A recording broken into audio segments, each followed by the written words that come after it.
Board of Psychology, and I would like to call to order the Board of Psychology's February 19th meeting, the second of our two-day meeting. Ms. Proto, could you please call the roll to establish quorum? This is the moderator. Can I quickly hit that record button? Okay, yes. I didn't want to interrupt anyone. This Apologies. meeting is being recorded.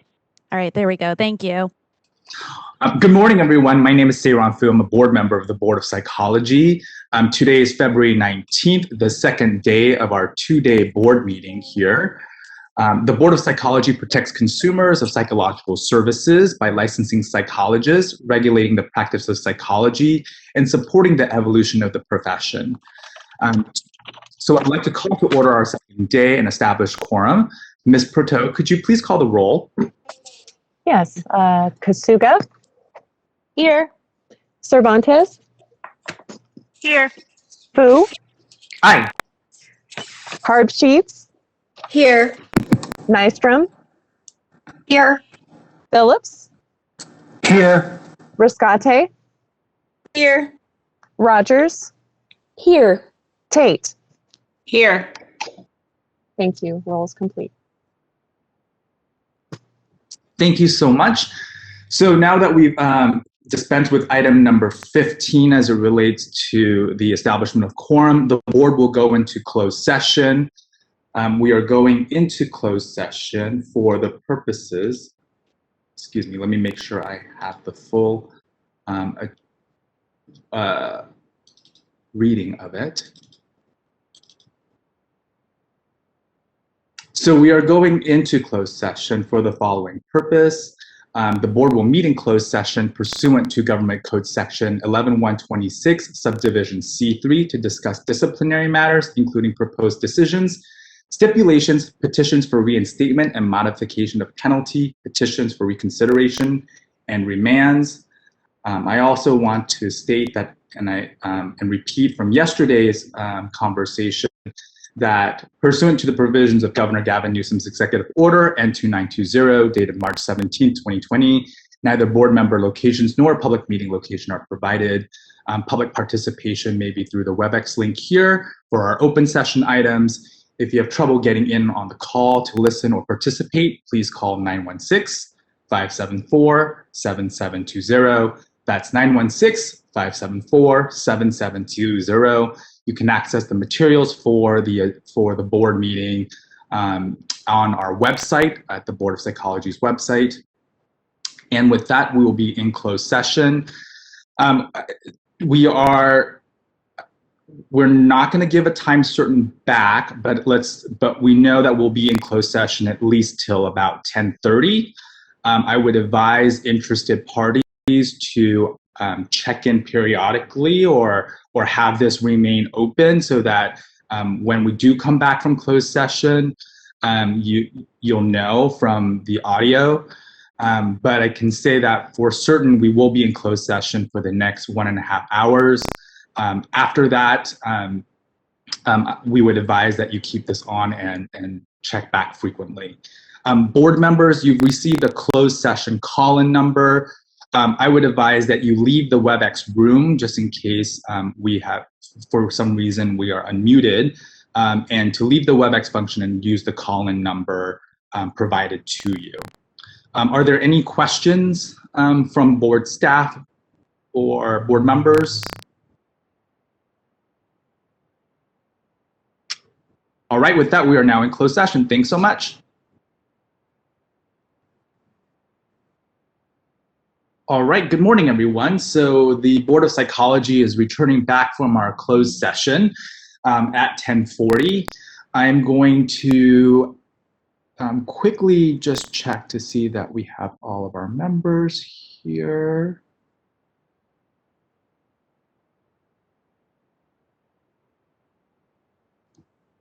This is a moderator. It looks like we're just missing Stephen Phillips. Excellent. Thank you so much, Madam Moderator, for making it a little bit easier on me to do that. So we're going to wait for Dr. Phillips to join us, and then we will then have Ms. Proto call the roll to make sure that we're all here for the public, and then dive into our items. So just wait a few minutes. And Oh, this is see the him. moderator.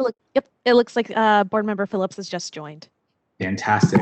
With that being said, Ms. Porto, could you please call the roll to reestablish quorum? Yes. Kasuga. Cervantes. Here.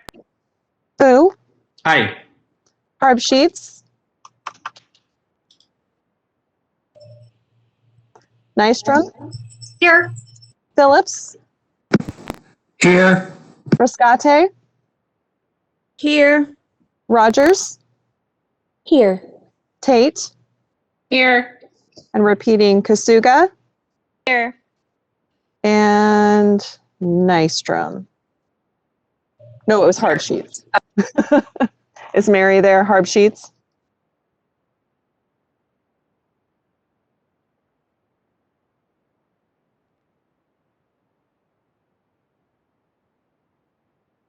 Okay, no response from Mary. Right. We will give another minute or so to Dr. Harpsheets. And Dr. Harpsheets, if it so happens that you are providing an epic poem for us, you are on mute, and we missed that brilliance.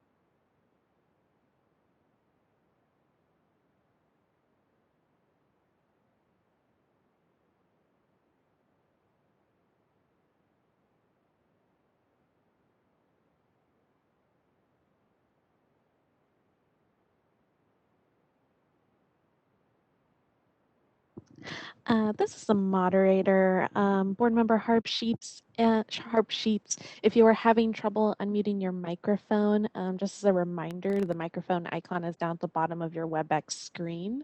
Additionally, if you're also having trouble with your audio settings, you can always switch over to the phone option by clicking audio and video up at the top of your Webex screen, selecting switch audio, and then following the instructions on how to call in. We'll wait a couple more seconds, and if I still don't see an unmuted mic, I can try unmuting you myself. Madam Moderator, while Dr. Harpsheets resolves any technical issues, would you mind walking us through, again, the protocols for the WebEx? And we'll take, we do have a quorum established. I do want to say that. So quorum has been established. And while we confirm any technological challenges there might be, could you please go ahead and provide the general overview as you did yesterday on the WebEx? Yes, one moment while I get the script up. Apologies, I did put you on No the spot. worries.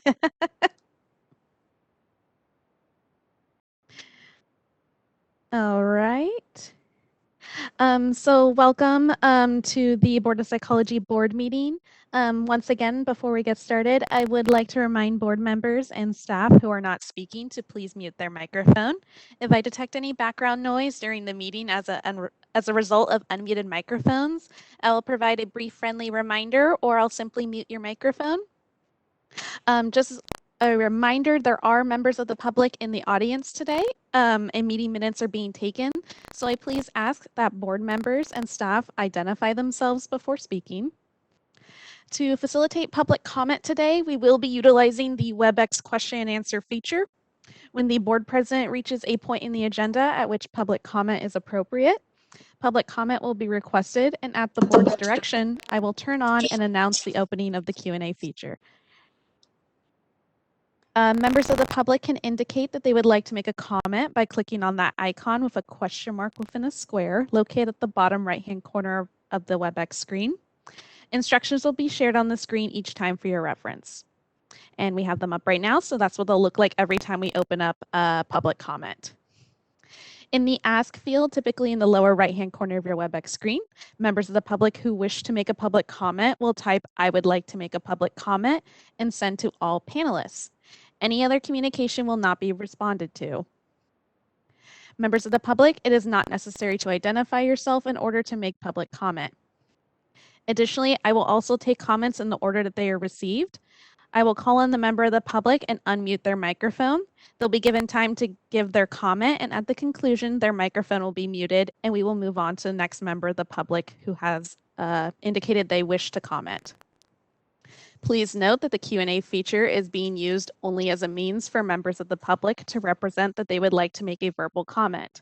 Once they are unmuted, that member of the public may verbally state their comment. This is not a means to ask questions of the moderator or members of the board. Such inquiries submitted using this feature will not be answered. If any attendees are using profane name, they will not be called upon to prevent members of the public from being subjected to profane language. While you are free to express criticism or negative views, for sake of members of the public participating on the call, please do not use profane language when making public comments to the board. If you do not have a microphone, please click on Audio and Video at the top of your screen and then select Switch Audio. If you need further assistance, please refer to that How to Join DCA Webex event guide that was provided with the board meeting link. And at this point, I believe board member Harp Sheets was able to connect her microphone. Yes, thank you. Wonderful, thank you. At this point, I'll pass this back over to our board president. Thanks so much. So all our board members are here, and so we will take up item number 17 for items not on the agenda. And so this, want to state here that the board may not discuss or take action on any matter raised during this public comment section, except to decide whether to place the matter on the agenda of a future meeting per Government Code sections 11.125 and 11.125.7a. Before I invite the speakers to come forward, I would ask individuals making comments not discuss the specifics, including names as to pending complaints, pending licensing applications, or pending disciplinary actions that may come before the board for a decision. Such discussions are considered ex parte communications, as they would provide information to the members that is outside of the record in violation of the Administrative Procedure Act. Therefore, such discussions may create a conflict and interfere with the board's capacity to make necessary determinations. Board staff is available to speak to you individually and answer your questions outside of this hearing of board members. You may reach us at bopmail@dca.ca.gov. That's the first three letters of each of our name, Board of Psychology. So B, Board, O, P, Psychology, mail, MAIL, @dca.ca.gov. The board is eager to listen attentively to your comments, and we encourage public participation in public comments. And while there may be a desire to engage in further discussion with comments presented during this time, the board may not discuss or take action on these matters, as I mentioned earlier. So with that, Madam Moderator, could you please invite our public comments, and we're looking forward to them. Thank you. All right, this is the moderator, and at the direction of the board, I have opened up the Q&A feature for public comment. Members of the public, if you would like to make a public comment for items not on the agenda, please click on that icon with a question mark within a square located at the bottom right-hand corner of your Webex screen. We're currently sharing instructions on the screen for your reference. And in the Ask field, typically in the lower right-hand corner of your Webex screen, please type, "I would like to make a public comment," and send to all panelists. I'll pause a moment to allow the public time to access that Q&A panel and submit their requests. Thanks so much, Madam Moderator. And one thing I would just add to the fantastic instructions that you provided too is I did notice yesterday that some members of the public were using the hand-raising feature that Webex provides. And we just want to clarify that that's not something that we're able to, that the public comment section as described by Madam Moderator is the way to communicate the desire to speak during this section, and not through that hand-raising feature. So I just wanted to clarify that, since I did see that go up a couple times. Thank you, Board President. At this time, it appears there are no requests for public comment. Would you like me to close that Q&A feature? Yes, thank you so much. All right, the Q&A So- feature is now closed. Oops, sorry, apologies for that interruption. So with that, we're going to return to items that we carried over from yesterday. So I'm going to turn this over to Ms. Cervantes to take up item number 9 and complete this discussion that we were having on the remaining items. So Ms. Cervantes. Okay, thank you. Yesterday we covered item 9A1, and so I'm going to start with item 9A2 on the agenda today. This is an information-only item as a follow-up to the BMP Committee's request for section changes last year. The amendments to the sections listed in this item on the agenda were submitted to both the Senate and Assembly Business and Professions Committee with the board's sunset report and COVID supplemental. Moving on to item 9A3, this item is also information only. The documents listed here were submitted to both the Senate and Assembly Business and Professions Committee with the board sunset report and COVID supplemental. The next item on the agenda is item... Ms. Cervantes, would you like to take public comment or board discussion on both A2 and A3? I'm sorry. Yes, I skipped that. Sorry about that. Do we have board comment on items 9A2 or 9A3? Can we do both of them together? I think yes, we can definitely for board members who have comments. I would just ask that board members specify which item that they're referencing.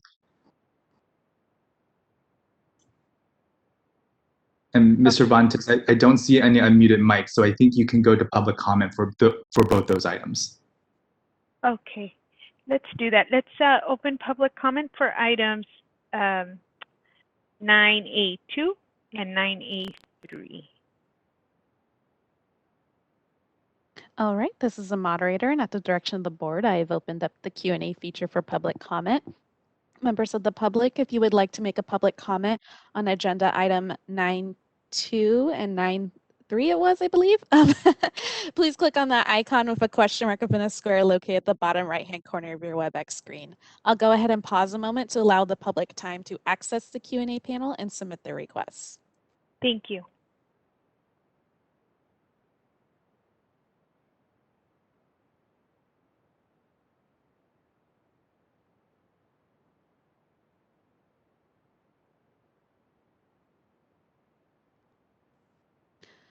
All right, this is the moderator. It looks like at this time there are no requests for public comment. Would you like me to close that Q&A panel?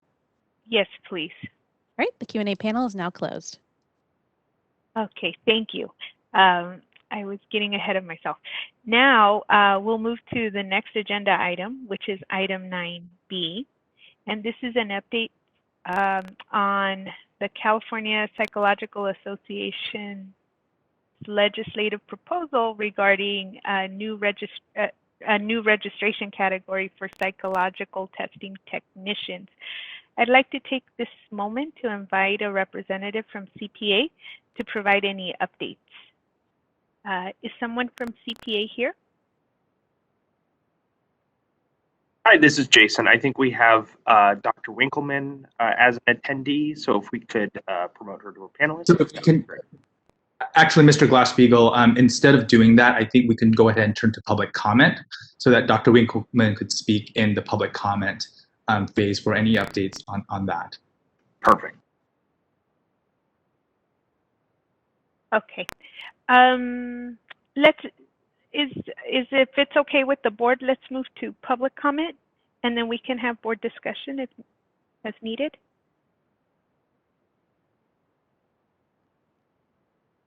All right, this is the moderator, and at the direction of the board, I have opened up the Q&A feature for public comment. Members of the public, if you would like to make a public comment on this item, please click on that icon with a question mark within a square located at the bottom right-hand corner of your Webex screen. I'll go ahead and pause a moment to allow the public time to access that Q&A panel and submit their requests. All right, it looks like we do have a request from Dr. Winkleman. Okay. Dr. Winkleman, I am unmuting your microphone now. Hi, everyone. Elizabeth Winkleman from the California Psychological Association. Just to clarify that we do not have an update on this item at this time. It's a proposal that is on hold and will not be introduced this year for legislation, but hopefully next year, hopefully in the next session. Okay, thank you for the update. Is there any other public comment? Then This is the moderator. Looks like there are no further requests for public comment. Would you like me to close that Q&A panel? yes, please. All right, the Q&A panel is now closed. And now I just want to come back to the board and see if there's any comment on this item.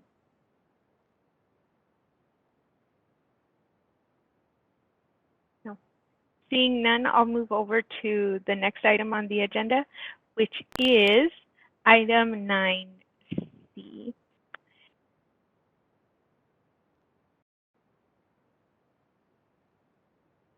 And this is also for the board.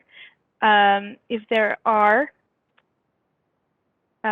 any items, other items of legislation that we'd like to discuss in future meetings, we can discuss those at this time.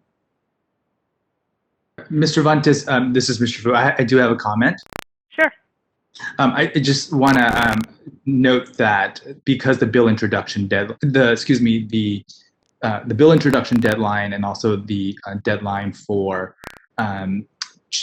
spot bill language is coming up soon, that upon the conclusion of those deadlines, I suspect that your committee will have the bill list that we're so accustomed to seeing. Is that correct? Yes. I'll be closing with some announcements about our meeting schedule for the year. Apologies, I didn't mean to get ahead of you. Oh, is there any other ideas on legislation from the board that we'd like to discuss now?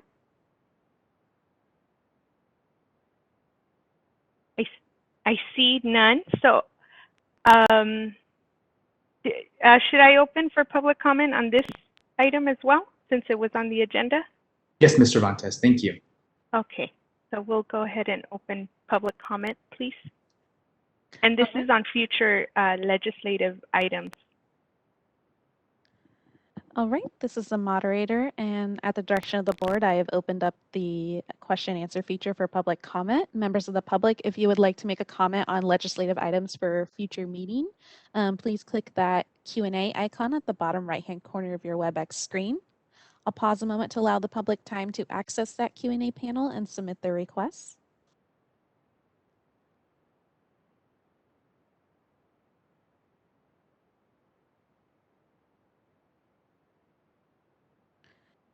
All right, this is the moderator. Looks like at this time there are no requests for public comment. Would you like me to close that Q&A panel?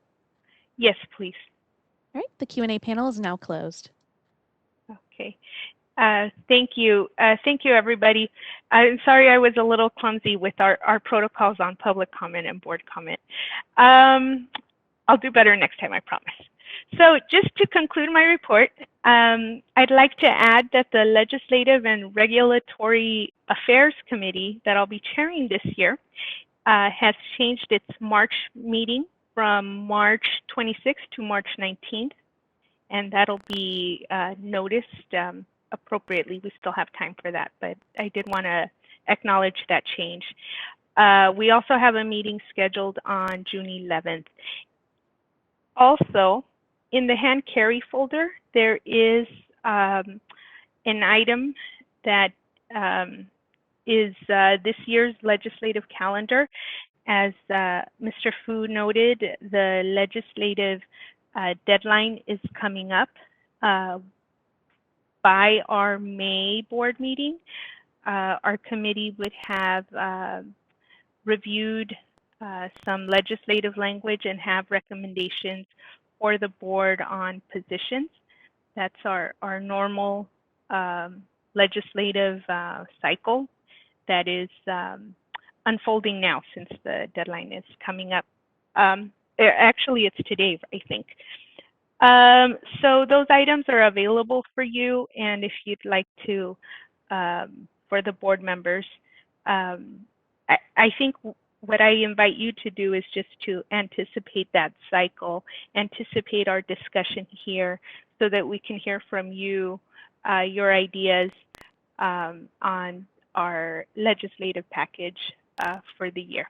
And so that concludes my report. Thank you. Thank you so much, Ms. Cervantes. We really appreciate it. So we're now going to move to item number 11. Item 11 is the consideration of adopting amendments to 16 CCR sections, 1381.9, etc., related to continuing education and professional development. The board is seeking to change the continuing education guidelines and requirements that must be completed by licensed psychologists when renewing, reactivating, or reinstating their license. You may recall that the board discussed the comments upon the conclusion of the rulemaking file that ended on November 17, 2020. We considered those comments at the December 2020 board meeting and issued a notice of modified text on December 15th. The comment period for this file ended on January 6, 2021. So what's before us here are consideration of comments received during the 15-day comment period when we went out for notice on the modified text. Mr. Glassbeagle, do you have additional comments on this item? I do not. That was well said, and I'm ready for any questions. So for board members, the action requested before us is that the board would move to reject the comments received during the 15-day comment period, as the comments are outside the scope of the modified text and thus not germane to the amendments. So that would be the first motion, and then the subsequent motion would, if the first was to go through, well, actually, let's just take it step by step. So is there a motion before us for the board to reject the comments received during the 15-day comment period, as the comments were outside the scope of the modified text and thus not germane to the amendments? I so move, Dr. Harpsheets. Second by Dr. Kasuga. We have a motion by Dr. Harpsheets and a second by Dr. Kasuga. I will now open it for board discussion, and I should also turn folks' attention to the file that we have with regard to this item. It is on page 106 of the full board materials, 106 of 177, and the comments are located on page 108 onward, and you'll note that the comments are outside the scope of the modified text, which are also included in your packets as well on that front. So is there board discussion on this item, on the motion before us?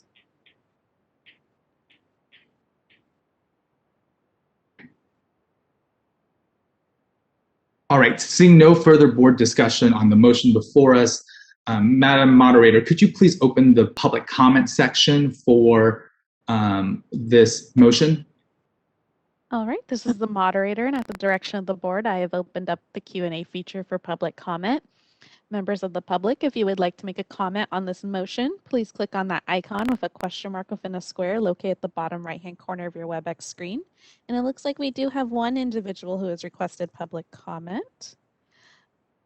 Individual identified as Joe Linder Crow. Joe Linder Crow, I will be unmuting your microphone now. Hi, good morning, everyone. I just wondered if the board might be able to provide any information on something that I noticed. A lot of the comments, in spite of the fact that they were outside of the modified text, a lot of the comments were really questions about how you will be providing clarification. And I know we've discussed before that you might be developing some frequently asked questions. And obviously, the staff will have to develop some implementation strategies. Would it be appropriate for anyone just to comment on how that might look, just to give everybody a little peace of mind that some of those areas that need clarification will be forthcoming as you move to implementation? Thank you.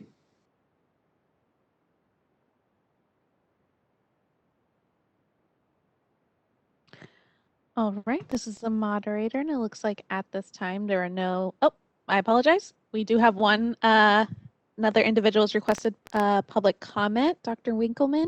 Dr. Winkleman, I will be unmuting your microphone now. Hi, Elizabeth Winkleman from California Psychological Association. Yes, I wanted to follow up on Dr. Lindercrow's comment to ask if, and maybe this is for part 2 of this item, I'm not sure, but even if outside of the scope of the modified text, I'm wondering if it's possible at this time for the board to make any changes, corrections, or clarifications. One, because actually one of the comments that we had submitted was more, I think, a technical correction and not really changing the substance of the regulation. And the other thing is, just to mention, to follow up on what Dr. Lindercrow was saying, is, yeah, we would appreciate either now or later in the second part of this item, if that's the more appropriate time, some information on FAQs, and also that CPA would be very happy to assist in creating or disseminating any way we can be useful in disseminating more information about how these are going to be implemented, and I feel that would be helpful to everybody concerned, for the psychologists who are impacted to get more clarity and to reduce the burden on both the board staff and CPA staff of questions that people still have a lot of questions about what is going to qualify and what is not going to qualify for the continuing professional development. So yeah, so I guess 2 questions about the can any additional language changes be made at this time, even a technical correction, and 2, about the dissemination of additional FAQs. Thanks.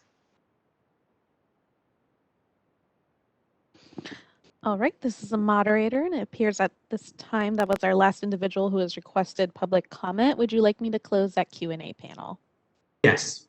All right, the Q&A panel is now closed. I'm going to ask that Mr. Jackson with GCA Legal provide some guidance for us based on the questions we heard.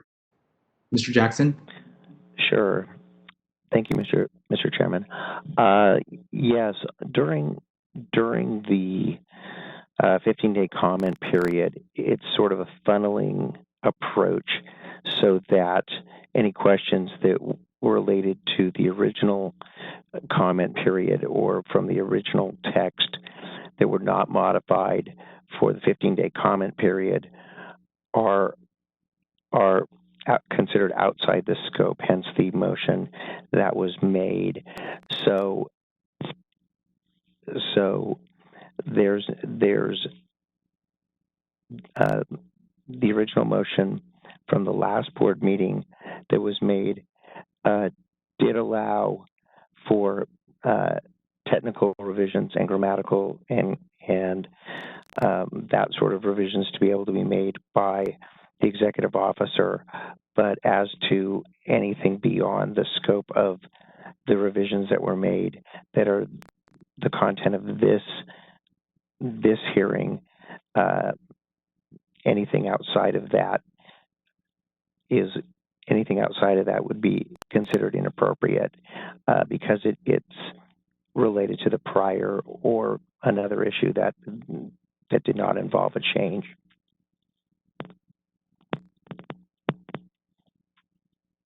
Thank you, Mr. Jackson. Okay. I think so, with regard to the questions about additional modifications. Mr. Glass-Steagall, I think it's certainly at least, I won't speak for everybody on the board, but it's certainly an interest of mine about the dissemination of any of these changes if it's adopted by the board. Could you share with us what the dissemination plan may be with relation to this, and can we have a commitment from you on behalf of all of the staff that you would work with stakeholders on the FAQ? Good morning, board members. You absolutely have my assurance that we will work with stakeholders, including CPA, on any messaging that we put out. In addition, after this regulatory package is finalized and approved, there will be time before that and the implementation, or when it becomes effective, that staff will develop a broad implementation plan on how to relay any changes and best practices to our licensees, and any frequently asked questions, of course. Thanks so much, Mr. Glass-Steagall. Board members, is there additional discussion on the motion before us, or yes, on the motion before us as it relates to the rejection of the comments received during the 15-day comment period as being outside the scope? This is Ms. Cervantes. I have a question for Mr. Jackson. My question is, for these types of regulatory changes, is it common in the department to use frequently asked question type documents? And with stakeholders, so that they can better understand and interpret the regulatory change? That's sort of outside of the regulations, although the intent of writing the regulation is to make it clear enough so that it's understandable, and we believe that we've done that. And as for writing an FAQ, it's kind of walking a tight line, because you can't further regulate via an FAQ. So to describe how it works is hopefully being done in the regulation. And as I think Mr. Glass-Steagall had answered the rest of your question, that he will work with, that he and board staff will work with the stakeholders to make sure that everything is understandable. I was asking specifically about the FAQ. I just think that that's an important, given the types of questions that came in the comments, I think that's an important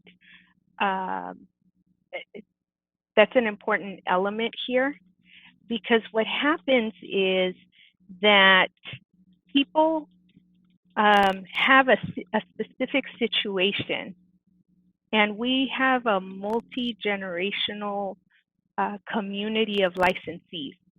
So they're used to doing their continuing education in a certain way, and we're introducing change.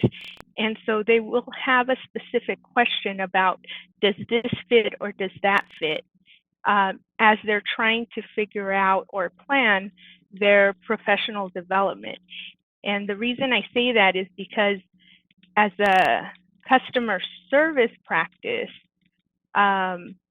we can't hand them the regulation and let them interpret it and figure it out, because then they might get it wrong.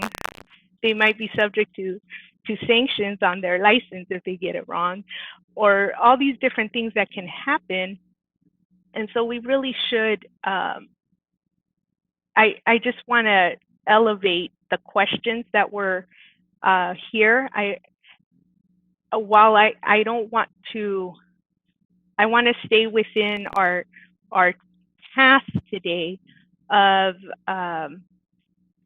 rejecting comments that are not substantial to the changes in language that we're introducing. I do want to acknowledge that there are questions about how the regulation will apply to individuals, and as we develop whatever communications that is, it's important that an FAQ or some type of similar document where an individual can compare their situation to the regulation it should be an important part of this moving forward. That's all I have. Thank you. Thanks so much, Mr. Vantes, for elevating that. I would point to board members to our strategic plan that actually outlines a lot of the things that you've just highlighted as crucial and important. And our strategic plan is available on the Board of Psychology website. And as a part of the strategic plan, it's included in there to have an advisory and a video related to these regulations. And I know that the staff will work, should these regulations move forward today, based on the board's decision, that I know staff will work with DCA Legal on a frequently asked questions, so that it doesn't become an underground regulation. And as always, I sense from Mr. Glasspiegel's assurance that if folks do have questions specific to the circumstances they may experience, that they may reach out to this BOP staff should these regulations be implemented. Do staff have additional comments in response to or corrections potentially based on what I just shared? Hi, this is Jason Glasspiegel. There's nothing else to add on my end. I am in full agreement with your statement, and we will do everything we can to make this as easy of a transition as possible for our licensees. And the only other thing I would add is we've made changes to our continuing professional development, for example, the suicide risk assessment training. And as any other policy change, we constantly work with applicants that may have questions as to what counts for documentation and verification. So we would plan to do as we always do on policy changes as it relates to continuing education and answering any questions individual licensees might have. Ms. Sorek, not to belabor the point, just a question for you. Should the board adopt the regulations today, is it the case that regulations will be in effect and there won't be any communication from the board?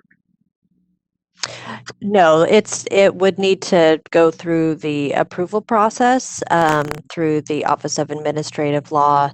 And then at that point, if the law became effective, we would immediately communicate that change, and we would work on, as we do with any law change, be it regulation or statutory change, we put together an advisory on what the changes are and how it impacts licensees. So that would be the first step, and then we would certainly work with stakeholders on any further communication tools to make sure, because this is a big overhaul and a big change. We would want to make sure we're using all communication tools out there to get the changes relayed to the impacted individuals. Thank you, Ms. Sorek. Ms. Cervantes, do you have additional comments or questions? No, sorry about that. All right. Do I see additional board? Is there additional board conversation or discussion or questions? All right. Seeing and hearing none, I'm going to ask that Ms. Berteau call the roll on the motion to reject the comments as outside of the scope. The comments received during the 15-day comment period, as the comments were outside the scope of the modified text and not germane to the amendments. Ms. Berteau? Sure. Kasuga? Aye. Cervantes? Aye. Fu? Aye. Harbsheets? Aye. Nystrom? Aye. Phillips? Aye. Riscate? Aye. Rogers? Aye. Tate? Aye. Thank you. Thank you so much. So the second part of this item is with relation to moving forward now that we have rejected the comments as outside the scope. So is the motion before us would be that the board authorizes the executive officer to take the necessary steps to finalize the text and other documents, including delegating to the executive officer the authority to make any technical, grammatical, or non-substantive changes that may be required in completing the rulemaking file, and then taking all steps necessary to file the regulation package with executive, agency, and Office of Administrative Law to complete the rulemaking process.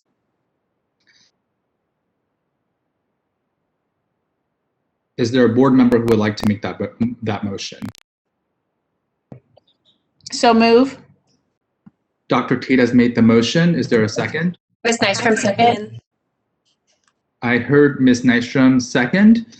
So the motion before us is what I read previously about the authorization to the executive officer, et cetera, as it relates to the rulemaking file. I don't see any unmuted mics or hands raised on the board side, so I'm going to turn this over to public comment. Madam Moderator, could you please open the public comment section? All right, this is the moderator, and at the direction of the board, I have opened up the Q&A feature for public comment. Members of the public, if you would like to make a public comment on this motion, please click that icon with a question mark within a square located at the bottom right-hand corner of your Webex screen. And it looks like we do have an individual who has requested public comment. Joe Linder Crow, I'll be unmuting your microphone now. Hi. Yes. So I so that I understand exactly where this is, because I was I got a little confused by the comments of the attorney. There is a place in the document where, and CPA has been at all the meetings and all the board meetings and involved in discussions about this for years now. There is one place where it was our understanding that the word may was going to be used, and it now has the word shall, and it has to do in one place where you are establishing with the other areas a minimum number of credits that will be allowed in a certain category. And it was our understanding through all of the discussions that it would say you may only have this many. In other words, setting a maximum. But now it's going to set a minimum. So it says you shall have 4.5 credits in this area, which is, maybe it just got overlooked, but maybe you could clarify whether that is what the board has decided to say in that area, and or if it is truly just something that got missed, is this where Ms. Sorick could make that kind of correction at this point? This is Clay Jackson. I'm not sure where in the document you're referring to.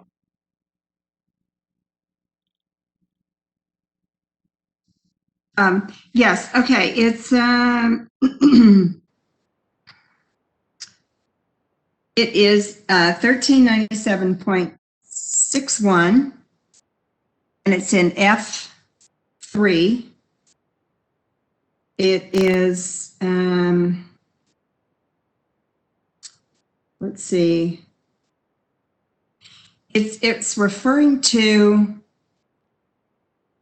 the area around professional activities. So instead of saying you may have 4.5 hours in this area, it now says you shall have a minimum of, instead of, I think it's really what everyone meant to say was you can only have 4.5 hours, but if I have missed that, that's what Dr. Winkelman and I think it is supposed, or it was agreed upon to say may, and now it says shall. And as we all know, as the attorney has pointed out, words are very important, and people have to read the regulations as they are. So we're just trying to clarify at this point whether or not it's just a mistake. And we made this comment in our comments the last time, and we also we provided a comment, and I understand it might have been considered to be outside the modified text. We were just trying to ask, is this a mistake? An oversight, I guess, would be the worst, really the word.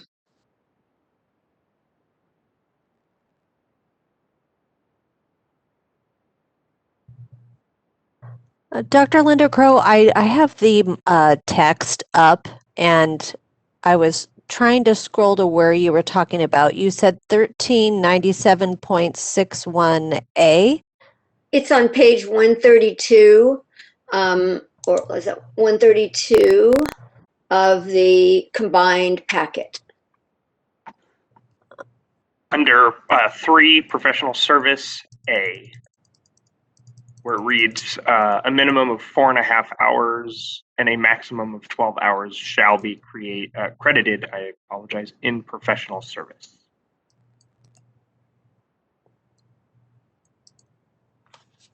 So it's on 132? Yes.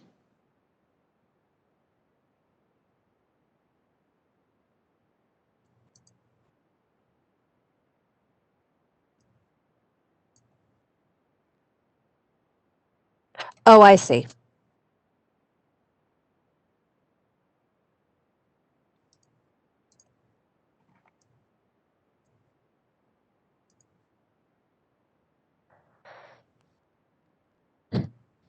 And Dr. Linda Crow, your question is, should that be a may instead of a shall?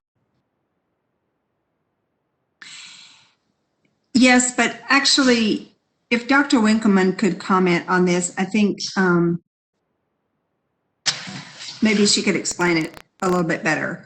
We're just trying to, we're trying to be sure that that you're actually saying what you want to say, and maybe she could help explain what.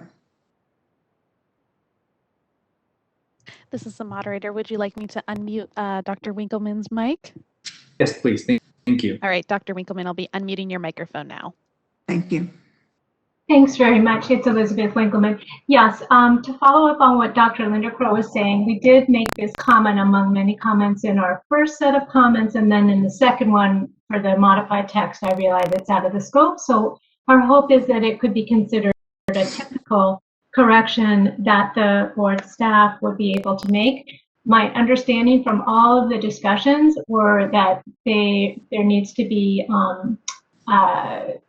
the continuing professional development in 2 categories, but there would not need to be any specific area that would need to, that a psychologist would need to use. In other words, that the professional service was not intended to be required. In other words, a 4.5 hours of professional service would not be required, is my understanding. And all the other areas in this section talk about maximum, so that you can't go, or in other sections as well, that the regulations put a maximum on how many hours can be earned in any specific area.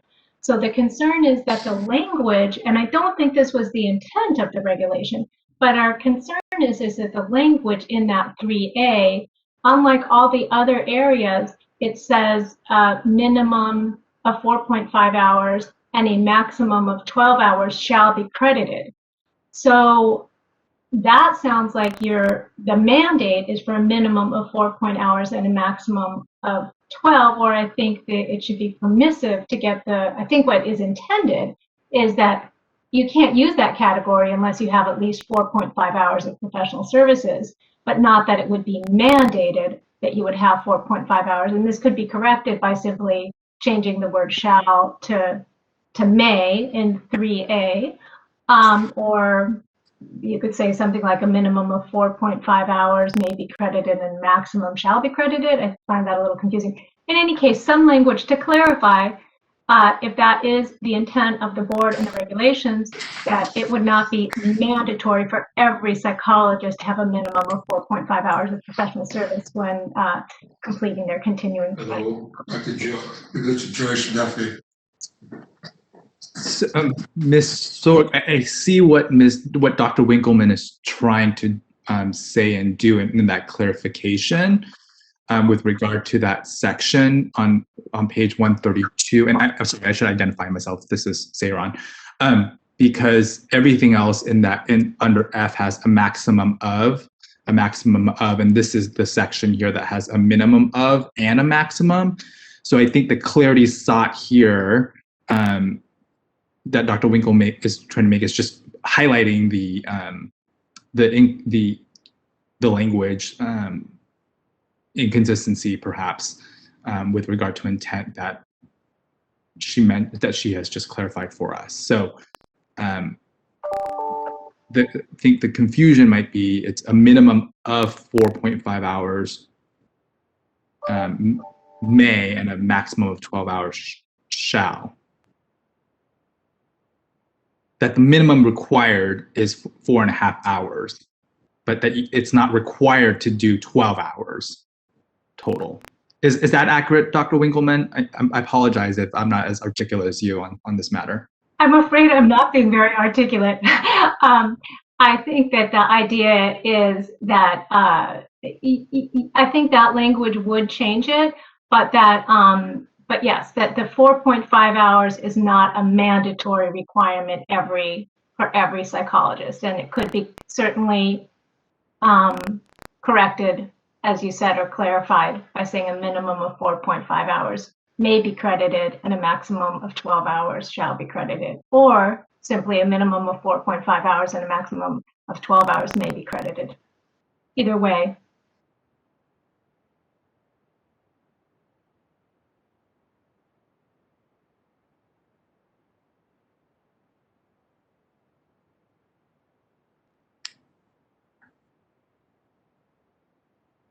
Ms. Storick, Mr. Jackson, Mr. Glass-Steagall? I apologize for the silence. We have furious discussions going on, just trying to determine the appropriate course at this point. All right. Okay. So let me then we'll keep the comment section open, Madam Moderator, just in case there's additional pieces. I just want to turn it to while staff is engaged in clarifying. I'm going to ask if the board has any comments or discussions on this item. And Dr. Harbsheets, I see you're unmuted, so I want to ask you, Dr. Harbsheets, any comments that you may have. I support what Drs. Linder Crow and Winkleman are saying regarding clarifying this language, and hope that staff will find that this is just a language clarification that is not substantive and able to be done at the executive officer level.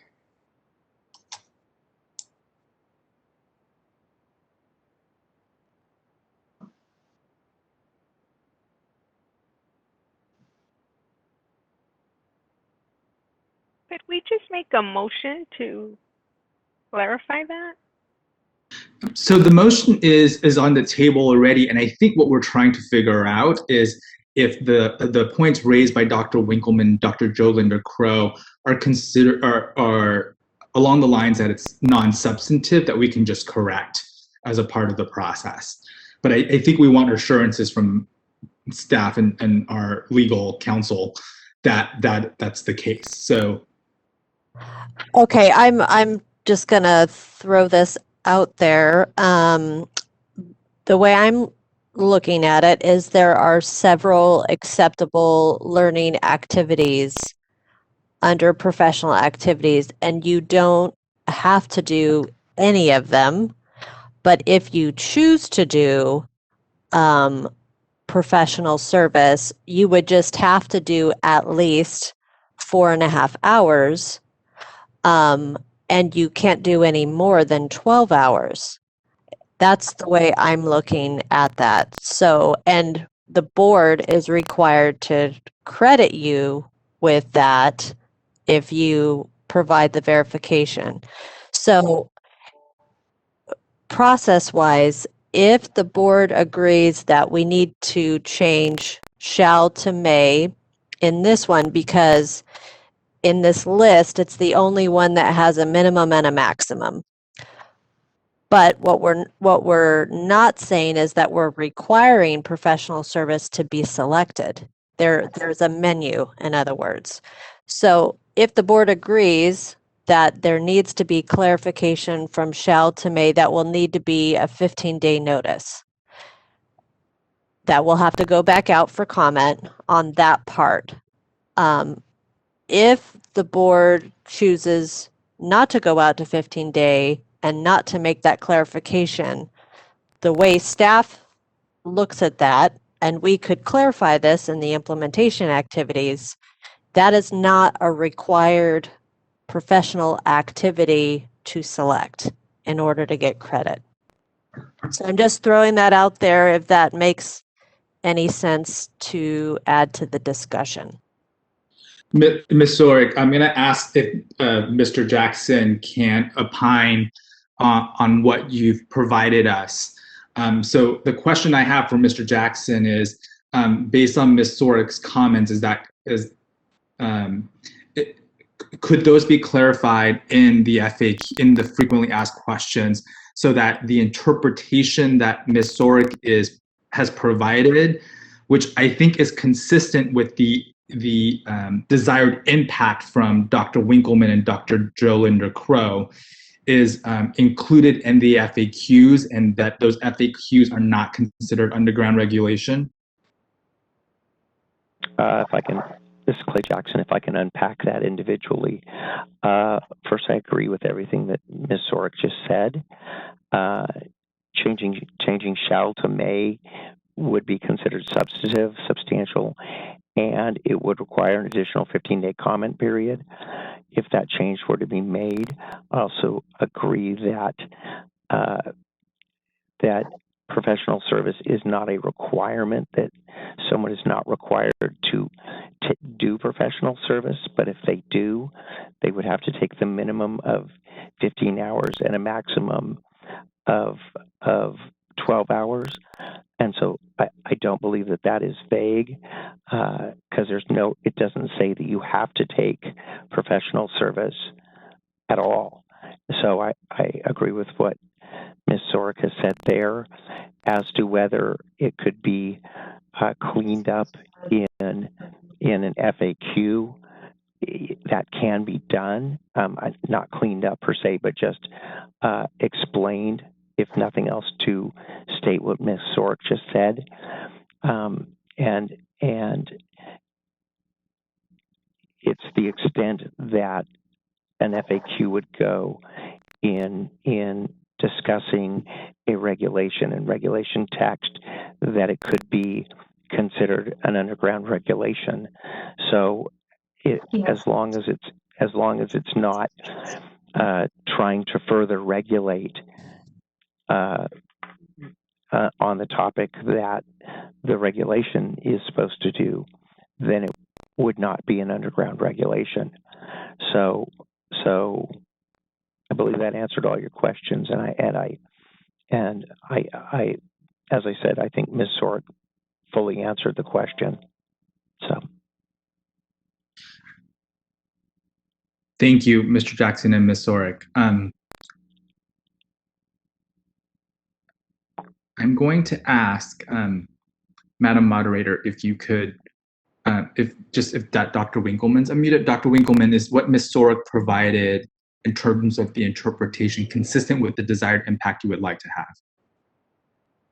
If I understand it correctly, yes. If I'm understanding it correctly, that would be the interpretation, would be that the minimum of 4.5 hours is not required because professional service is not required, and that can be clarified in FAQ. So if I'm understanding correctly, that would be a great solution. And I really want to thank you for taking the time to consider this and to and also to check back in with me about it. So thanks very much. Thank you, Dr. Winkleman. And Ms. Sorick, apologies to you, but is the recitation that Dr. Winkleman provided consistent with what with your view on the matter. Exactly. Great. So then I turn to Dr. Harbsheets, who you've indicated that you would like to see this matter resolved. Has this been resolved to your satisfaction, Dr. Harbsheets? Yes, it has. Thank you. All right. So we have the motion before us to move forward with the rulemaking file. I believe the motion was made by Dr. Tate and seconded by Ms. Nystrom. And I want to make sure that there's no additional board conversation questions on this motion before us. All right. Mr. Fu? Yes, Dr. Kasuga? Yeah, I just wanted to add that I think that the language on 3A is referring mostly on 3B. So I think that it's worded correctly, because I think that it's just that you cannot have, you shall have a minimum of 4.5 if you choose professional service. If you put A and B in the context of it all. So I think that it reads, I could understand it, and with further clarification on the FAQ that professional service is not a mandatory for a mandatory experience, then I think that should be sufficiently clear for our licensees. I just wanted to add that A and B, that I think that in the context of B, A becomes more understandable. Thank you, Dr. Kasuga. And I just want to affirm that you are not, that you are satisfied with the explanations provided by Ms. Sorick, Mr. Jackson, and Dr. Winkleman. Is that the case? Correct. All right, thank you. All right, so not seeing further board questions or discussion on this item. Dr. Kasuga, I see you're unmuted. Do you have further comment on this item? I'm ready for the vote. Okay, so Ms. Chung, could you please call the roll? I think Ms. Prutu is doing the roll call. I'm so sorry. I am so used to closed session conversations when you were taking, I apologize. No Ms. problem. Prutu, my apologies to you too. Could you please call the roll? Yes. And to clarify, yes, it was, motion was made by Tate and Nystrom second. We have Kasuga. Aye. Cervantes. Aye. Fu. Aye. Harbsheets. Aye. Nystrom. Aye. Phillips. Aye. Riscate. Aye. Rogers. Aye. Tate. Aye. Thank you. All right, the motion carries. So we will now move to item number 12.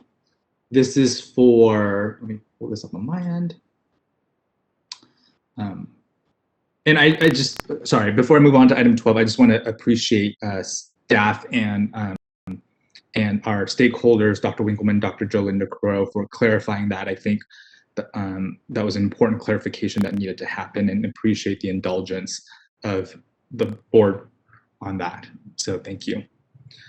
So moving to item number 12, this is with relation to standards of practice for telehealth.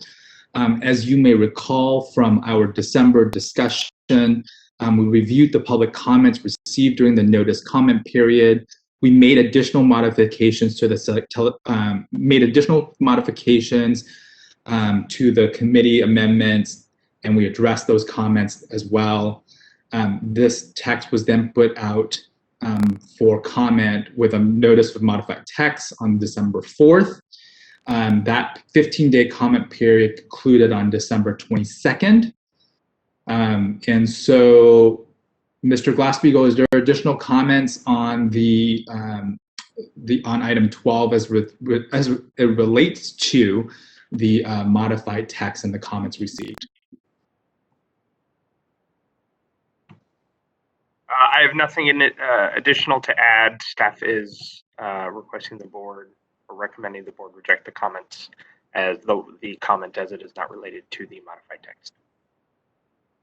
Thank you, Mr. Glass-Steagall. So this, by the way, for board members and stakeholders following, this is on page 144 of 177 as it relates to the comments received.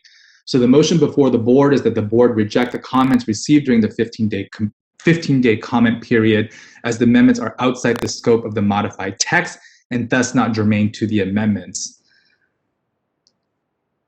Is there a motion? There's a motion. Our chair of our telepsychology committee has made the motion. Thank you, Dr. Phillips. Second. Then Dr. Rogers has seconded. If I heard that correctly, Dr. Rogers? That is correct. Thank you. All right. So I'm going to turn this to public comment. Madam Moderator, could you please open the public comment section as it relates to item 12 on the first motion? All right, this is the moderator. At the direction of the board, I have opened up the Q&A feature for public comment. Members of the public, if you would like to make a public comment on this motion, please click that icon with a question mark within a square located at the bottom right-hand corner of your Webex screen. I'll go ahead and pause a moment to allow the public time to access that Q&A panel and submit their requests.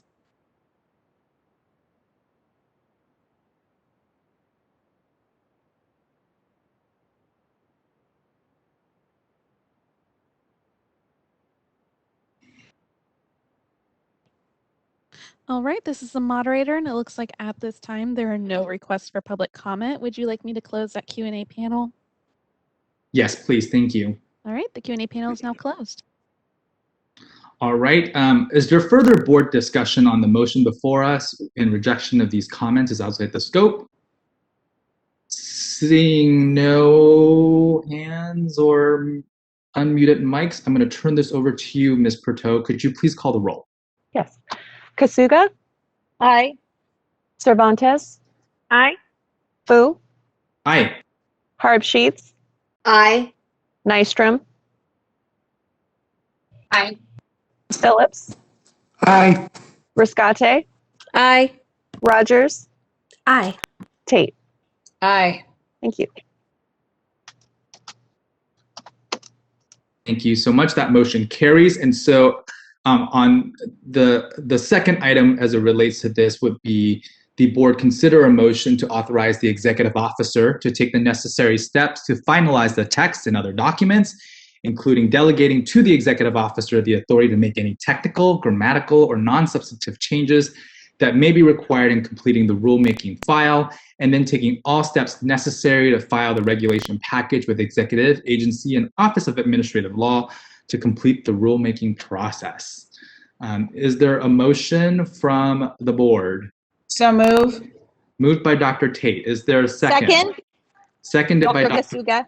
Dr. Kasuga. Thank you. Not seeing any board discussion, Madam Moderator, could you please open for public comment? This is the moderator, and at the direction of the board, I have opened up the Q&A feature for public comment. Members of the public, if you would like to make a public comment on this motion, please click that icon with a question mark within a square located at the bottom right-hand corner of your Webex screen. I'll go ahead and pause a moment to allow the public time to access the Q&A panel and submit their requests.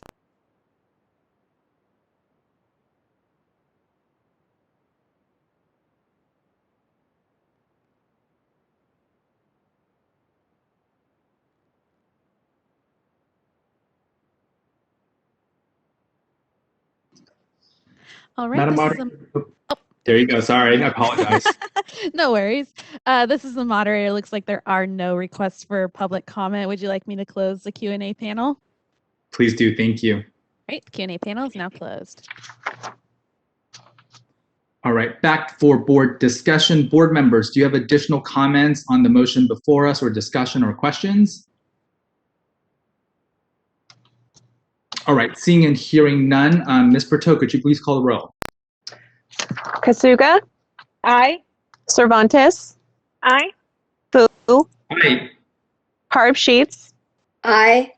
Nystrom? Aye. Phillips? Aye. Riscate? Aye. Rogers? Aye. Tate. Aye. Thank you. The motion carries. Thank you all. And I, again, want to acknowledge board members, staff, legal, and our stakeholders in December, where we received a lot of comments and we spent a lot of time diving into refining that language, and just appreciate the deep involvement from everybody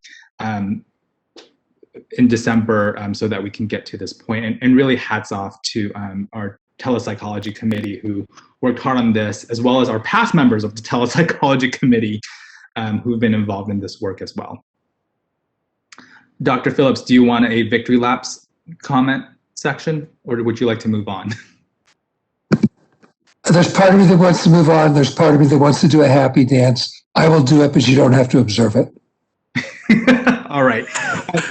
Just as just a little bit of roadmap for folks, we're gonna squeeze every minute between now and noon before the board recesses for lunch at noon for about 30 minutes. So we're gonna move on to item number 13, which is the regulatory update, review and consideration of additional changes. Ms. Cervantes, this is for you, so I'm gonna turn this over to you, and I know that Ms. Rivera is also on the line on this item as well. So over to you, Ms. Cervantes and Ms. Rivera. Oh, I'm going to turn it over to Ms. Rivera.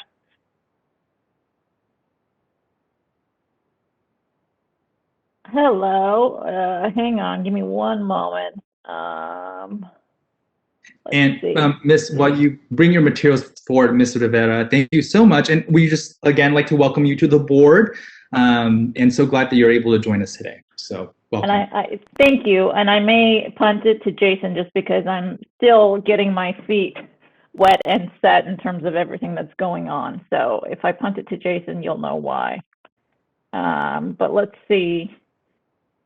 So most of these packages, as you can see in the materials, are in process. The first one is updates to 16 CCR section 13.91.1, psychological assistance. The package was provided to DCA on November 12, 2019, and is now in the initial developmental review stage, which includes review by DCA's legal budget and executive offices and the state's Business Consumer Services and Housing Agency. Upon approval by DCA and agency, staff will notice this package for 45-day comment period and subsequent hearing.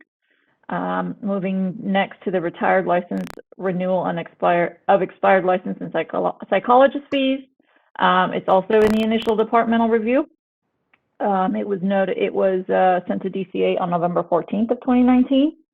And we are awaiting word from them as well on this one. Moving to the psychological assistant registration and reactivating a psychological assistant registration, we are working on the regulatory package, and we'll hopefully be able to proceed with this one as well shortly.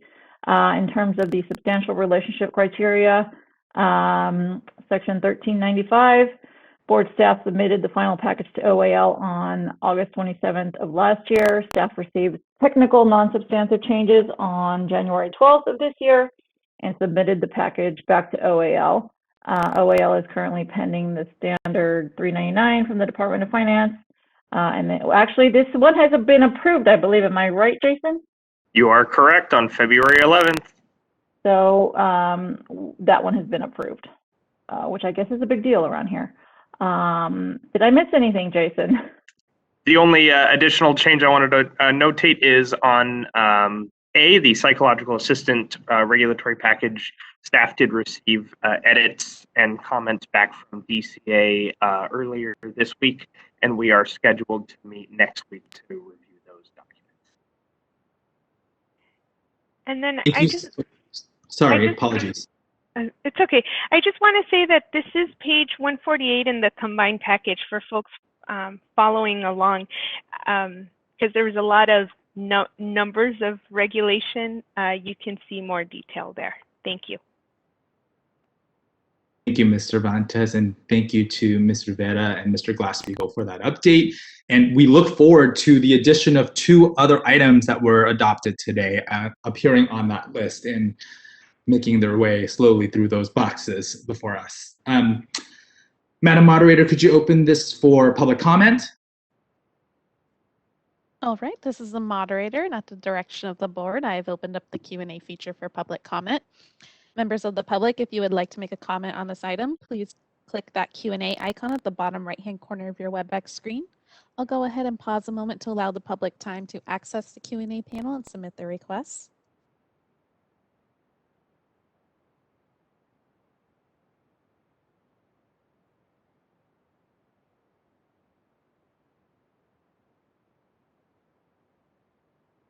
All right, this is the moderator, and it looks like at this time there are no requests for public comment. Would you like me to close that Q&A panel?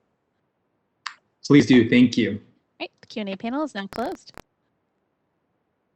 All right, so I think at this point we have maximized our utility here before lunchtime. So the board will be in recess from now until about 12:30. And we will return at 12:30 for item number 18, which is a presentation from the Office of Professional Examination Services to the Board of Psychology. I also want to highlight that there was a question yesterday as it relates to the materials on item 18. They are available online and were available yesterday as well. Those items are in the meeting material packets and are on page 150 of 177 for us. So at 12:30, the board will return from recess from a presentation from the Office of Professional Examination Services. With that, seeing no further board or comment from staff, the board's in recess.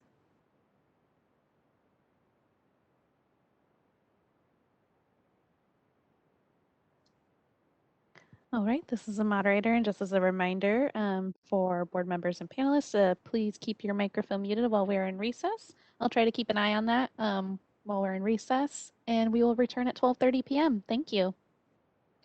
Thanks, Madam Moderator. Would it be helpful if you did you want the board to log off, or as long as we're on mute, we should be okay? If they're on mute, that should be good. When we come back, I'll make sure that we have everyone back in the meeting. All right, thank you so much. All right, thank you.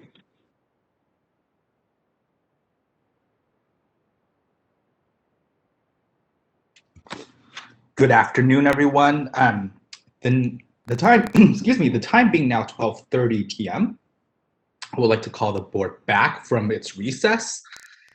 I also want to, since we did take some time for recess, I wanted to make sure that we do a quorum call. So I'm going to ask that Ms. Pruteau call the roll just so that we can assure that all the board members are on the line. Yes. Kasuga? Here. Cervantes? Here. Fu? Hi. Harbsheets? Here. Nystrom? Here. Phillips? Riscate? Rogers? Here. Tate? Here. Repeating Phillips? Repeating Riscate?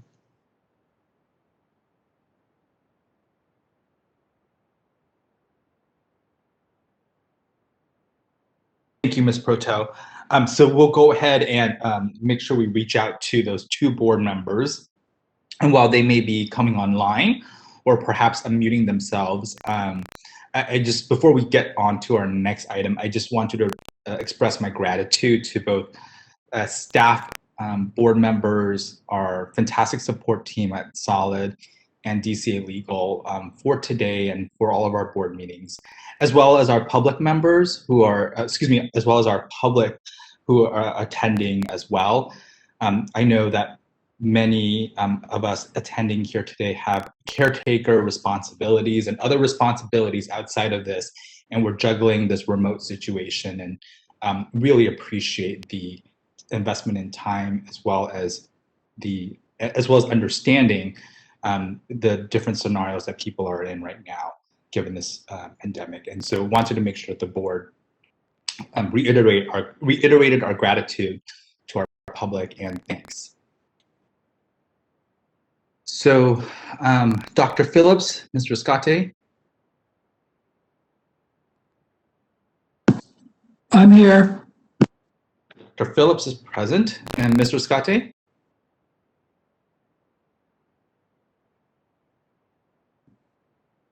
This is the moderator. It looks like Mr. Escate is still not in the meeting quite yet. I will keep an eye out for her in the attendee list. Great, thank you. So I'm gonna ask staff to reach out to Ms. Riscate. And in the meantime, Ms. Sorick, would you like to introduce our colleagues from the Office of Professional Examination Services? Sure, I can do that. With us today, we have Amy Welch-Gandy, Heidi Linzer, and Tracy Montez, who work for the Office of Professional Examination Services. Tracy Montez is over the Policy Programs and Policy Review Division, which includes Office of Professional Examination Services within her scope. And today we will be hearing about the Office of Professional Examination Services, their role and relationship with the Board of Psychology, and the board's role in the examination process. So I'd like to welcome them all and appreciate them being in the presentation today. Thank you, Ms. Sorick. And I know Ms. Riscate just joined us, so I just want to confirm, Ms. Riscate, your microphone. Hi, I'm here. Thank you so much. Thank you. All right. So we're all present, and I'll turn it over to you, Dr. Montez, and your team. Great. Thank you very much. I appreciate the opportunity to present today to your board. Thank you for the nice introduction, Ms. Sorick. Joining me is Amy from OPS. She actually manages your California Psychology Law and Ethics Examination program. So she will be available to assist with questions that you may have. There's a lot of information that we're going to be going over today, so bear with me. Some of this may be repeat for some of you, and this may be new information for others. I'll try to pace myself, but if for some reason I'm going too quickly, please jump in and tell me to slow down. Moderator, if you'd advance to the next slide, please. These are the topics that I will be covering this afternoon. Who is OPS? The examination development cycle, national examination reviews, and the services that OPS provides to your board, including a brief comment or two about passing rates. I know this is some information that was presented to you yesterday. And as I go through each of these topics, I will highlight areas where board members can participate and have a role. It's listed here under exam development cycle, but I'm also going to touch upon some other things related to the role of board members. And then finally, I'll conclude and open it up to questions. Next slide, please. Okay, who is OPS? For those of you who are not familiar with our unit, we function much like an internal consulting firm within the Department of Consumer Affairs.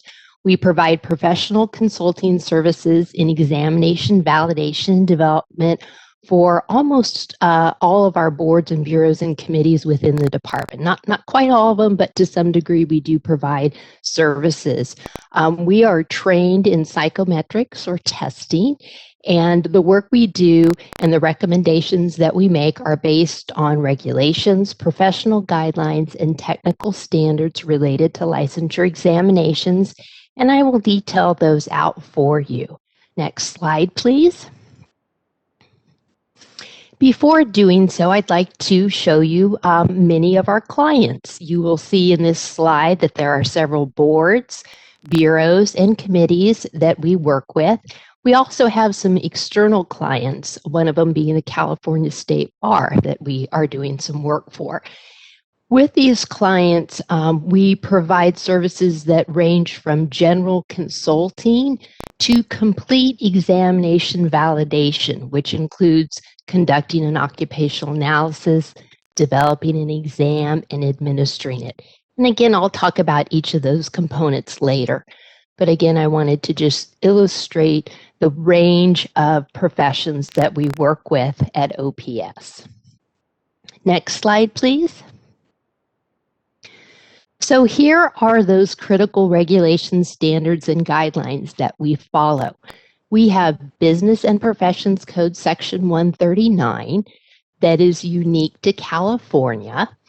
And essentially, the legislature concurred with the recommendations made by OPS and the executive level staff a number of years and developed this code that requires our boards and bureaus to follow those very important professional guidelines and testing standards. And those can be found in the principles for the validation and use of personnel selection procedures and the standards for educational and psychological testing. Whenever there is a legal challenge to a licensing exam, these are the documents that are often referenced in terms of looking at the validity, the reliability, and the fairness of these particular examinations. And one of the things that I like to emphasize with regard to these standards and principles here are that they are national and international. This is not something unique to the Department of Consumer Affairs or California, with the exception of B&P Code Section 139. But the other principles and standards apply to all exams, whether we're talking about an employment exam in New York, or a firefighter exam in Kansas, or a psychologist exam in California. These are universal standards and principles.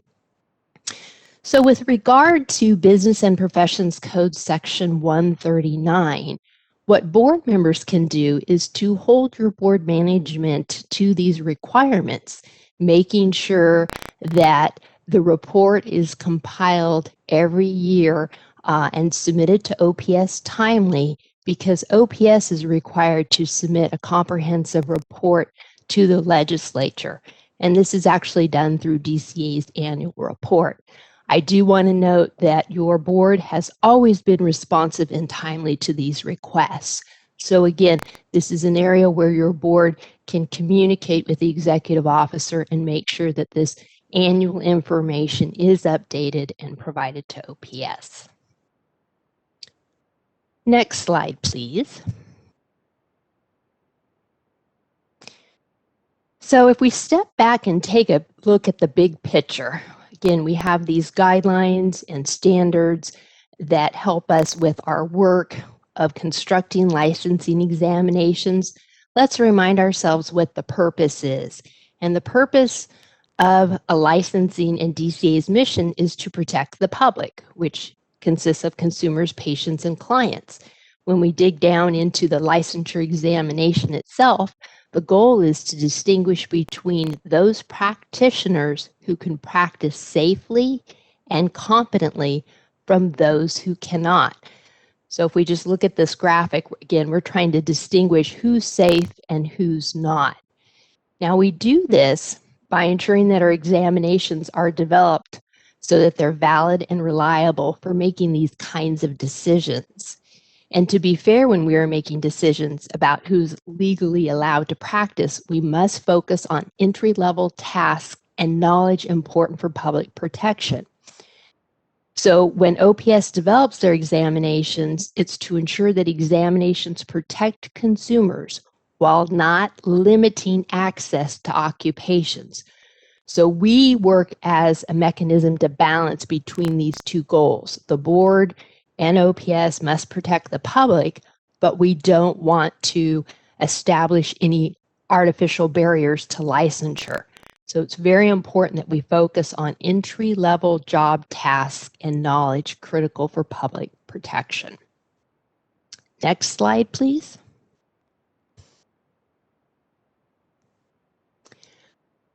Okay, so with regard to this examination development cycle, lots of pieces to this pie chart here. Again, we have our standards that guide all of this work. We know that the product of this cycle is going to be an exam, but let's look at each of these components. So, as I mentioned earlier, we're focusing on entry level and entry-level practice. How do we do this? Well, we conduct an occupational analysis. And what it does is it defines the practice in terms of the most important tasks that new licensees must be able to perform safely and competently at the time of licensure, and the essential knowledge required for safe and effective practice and time. Now, we do this within regulations because we do know that your practice is defined in scope, but sometimes the technology, the theories, the materials, the focus of the audience or the clients, sometimes how you interact with different departments or associations or your relationship with other professions, that changes within that defined scope of practice. So what we do is we do a snapshot in time through an occupational analysis to determine what's happening at that point in time. So we take a snapshot of the profession, and we use that to develop a detailed description of practice, which becomes the outline for developing your licensing examination. Now, I'm going to go into greater detail about the OA in the next few slides because it's the foundation of much of the work we do, as well as defending this licensing exam. But after we get that description of practice, that exam outline, we then do item writing, item review. In other words, questions. We develop questions. And then we construct the exam or the form, establish a passing score, and administer it. You'll notice it's a circle or cycle because it's ongoing. Most people assume there is one exam. There isn't. There's a bank of test items that are always being written and revised and reviewed. New forms are constructed. We do that for various reasons. One, again, because there's new theories, techniques, focuses, and so forth of a profession. And also, we don't want the exam items being overexposed. We don't want candidates pass an exam because they've practiced or they've memorized questions. And so it's very important that we always emphasize that this is a cycle. Where can board members help with this process? Well, when we do the occupational analysis, it's important to include it perhaps as an item on the agenda. Announce that the board is going to be conducting this survey. Again, I'm going to detail this out a little bit more in the next few slides, but to let practitioners know we're going to need some input. We're going to need some participation from you. And so it's very important to utilize your current licensees who are considered subject matter experts. Also, with regard to subject matter experts, they're involved in every phase of this process. So if you hear me mention subject matter experts, they're individuals who are licensed and in good standing. And we work with them because they have the content expertise. So again, lots of information. Let's go into a little bit more detail about this occupational analysis. Next slide, please. So those business and professions code that I mentioned earlier, as well as our standards, recommend that occupational analysis should be performed every 5 to 7 years. If it's a new evolving profession, you can even do it every 3 years. It just really depends on what is happening in your profession and to the extent that things change. Some professions, there's a lot of law changes, and so that might impact things. But again, 5 to 7 years is the general time frame, and again, your board is always compliant with that. Next slide.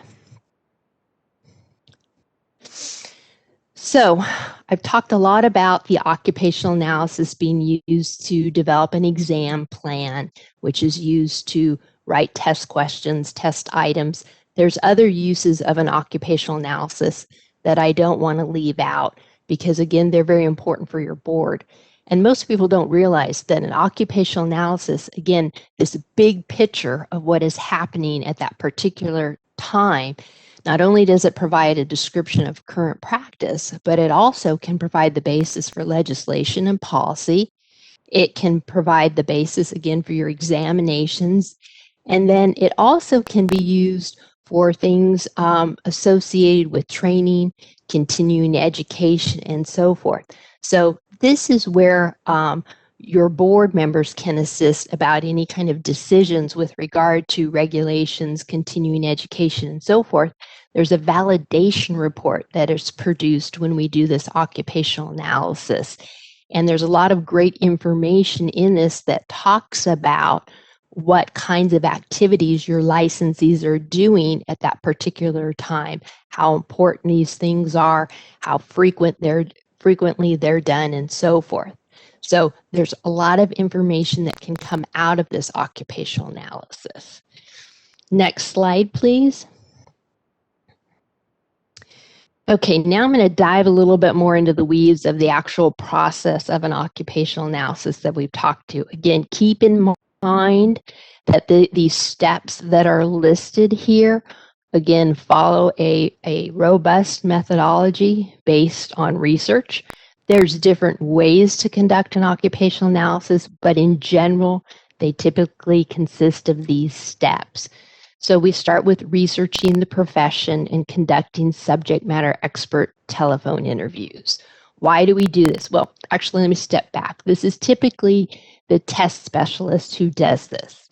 The reason why the test specialist does this is because they need to gain a working knowledge of your profession. They also need to gather anything that would be pertinent to share with subject matter experts in the process as it evolves. Once this is done, there's various workshops or meetings that we hold where we develop actual task and knowledge statements with our subject matter experts. The tasks are, what do you do, on your job? What is critical for entry-level practitioners to be able to do, and what is the knowledge that is required? There's actually a formula for how we develop these. Research shows that if you follow a pattern for how you develop and describe a profession, that you can get very reliable ratings.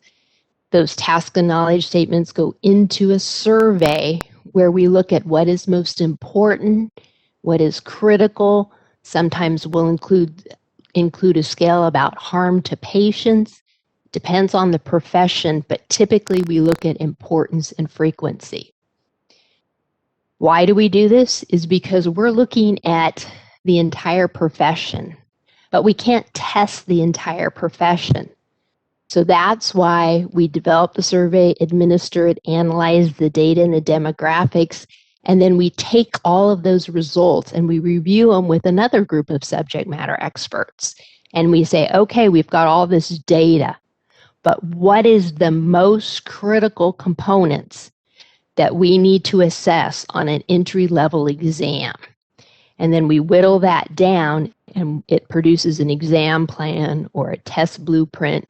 Again, similar terminology, but essentially it's the link between the job and the exam, this blueprint, or in this case, a content outline.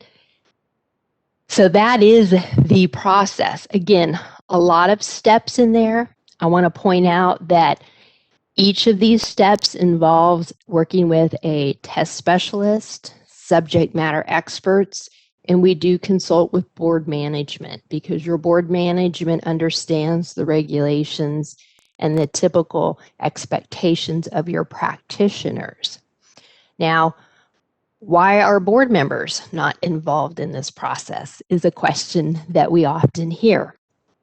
We don't have board members involved in this process or even the actual item or test writing because it presents a conflict of interest. And if you think about it, it's a perception concern, where as the board, you're making regulatory decisions, you're making disciplinary decisions.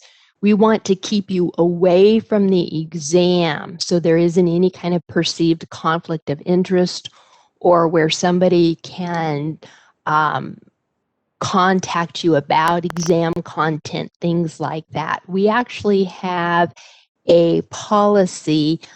There is an OPS policy that talks about participation in exam development workshops, where we really talk about the perception concerns, conflict of interest concerns, and things like that. And it's tied to the security integrity of the exam.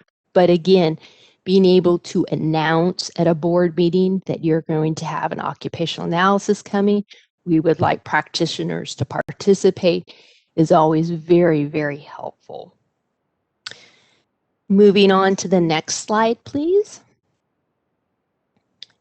Amy was kind enough here to put some information about your 2019 California Psychology Occupational Analysis results.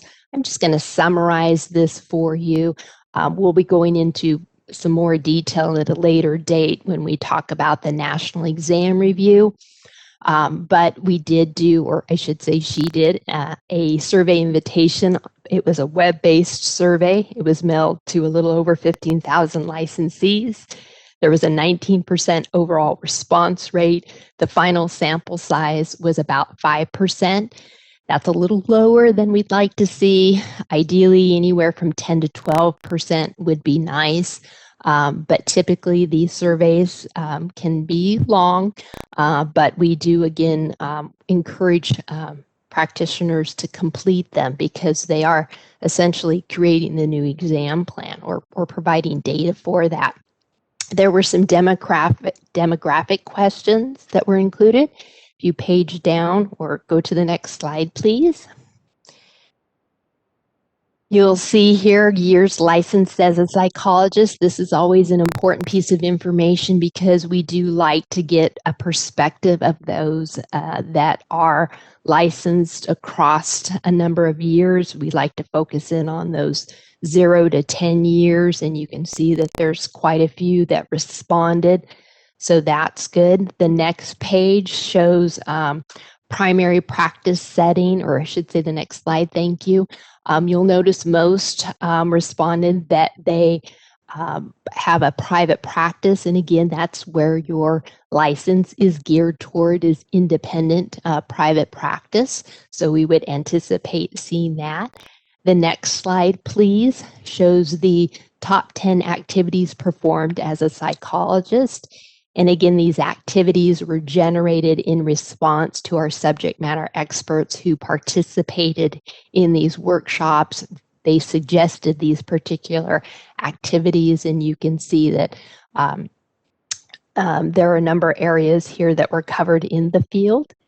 If you look at the next slide, respondents by region. We like to make sure that California is being represented. We typically do see the majority in our San Francisco and Los Angeles areas.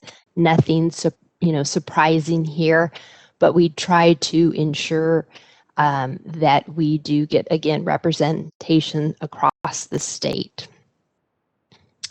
So again, that is just a summary of various demographics.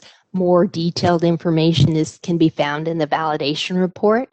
Moving on to the next slide.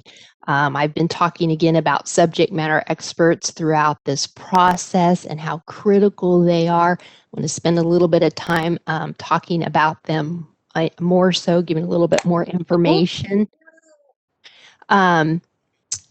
We use them throughout the process. And we work with the board in terms of how to select subject matter experts. We give them some general guidance. we like to make sure that our subject matter experts reflect the profession in terms of specialty, type of practice, location, ethnicity, and gender. Now, most boards don't necessarily collect ethnicity and gender information, but we do do our best to try and have a balanced panel.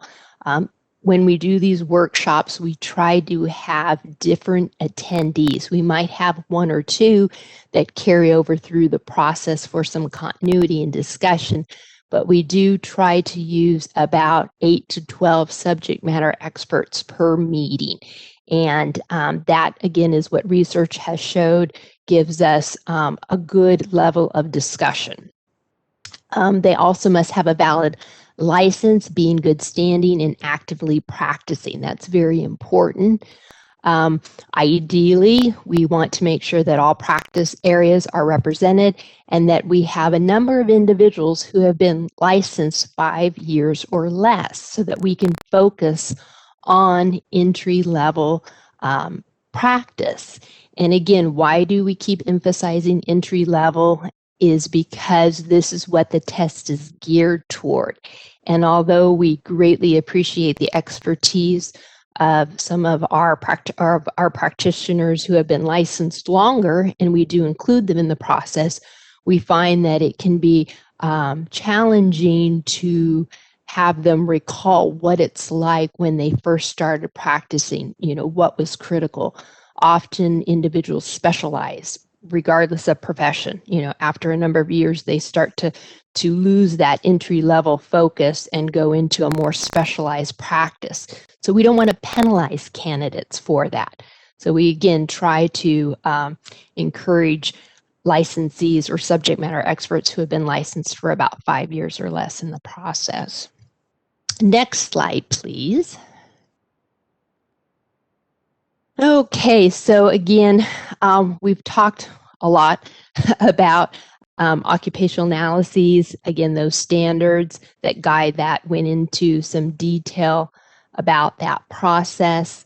Now let's talk about doing a review for a national exam. Again, your board uses the examination for professional practice in psychology, the EPPP as it's known.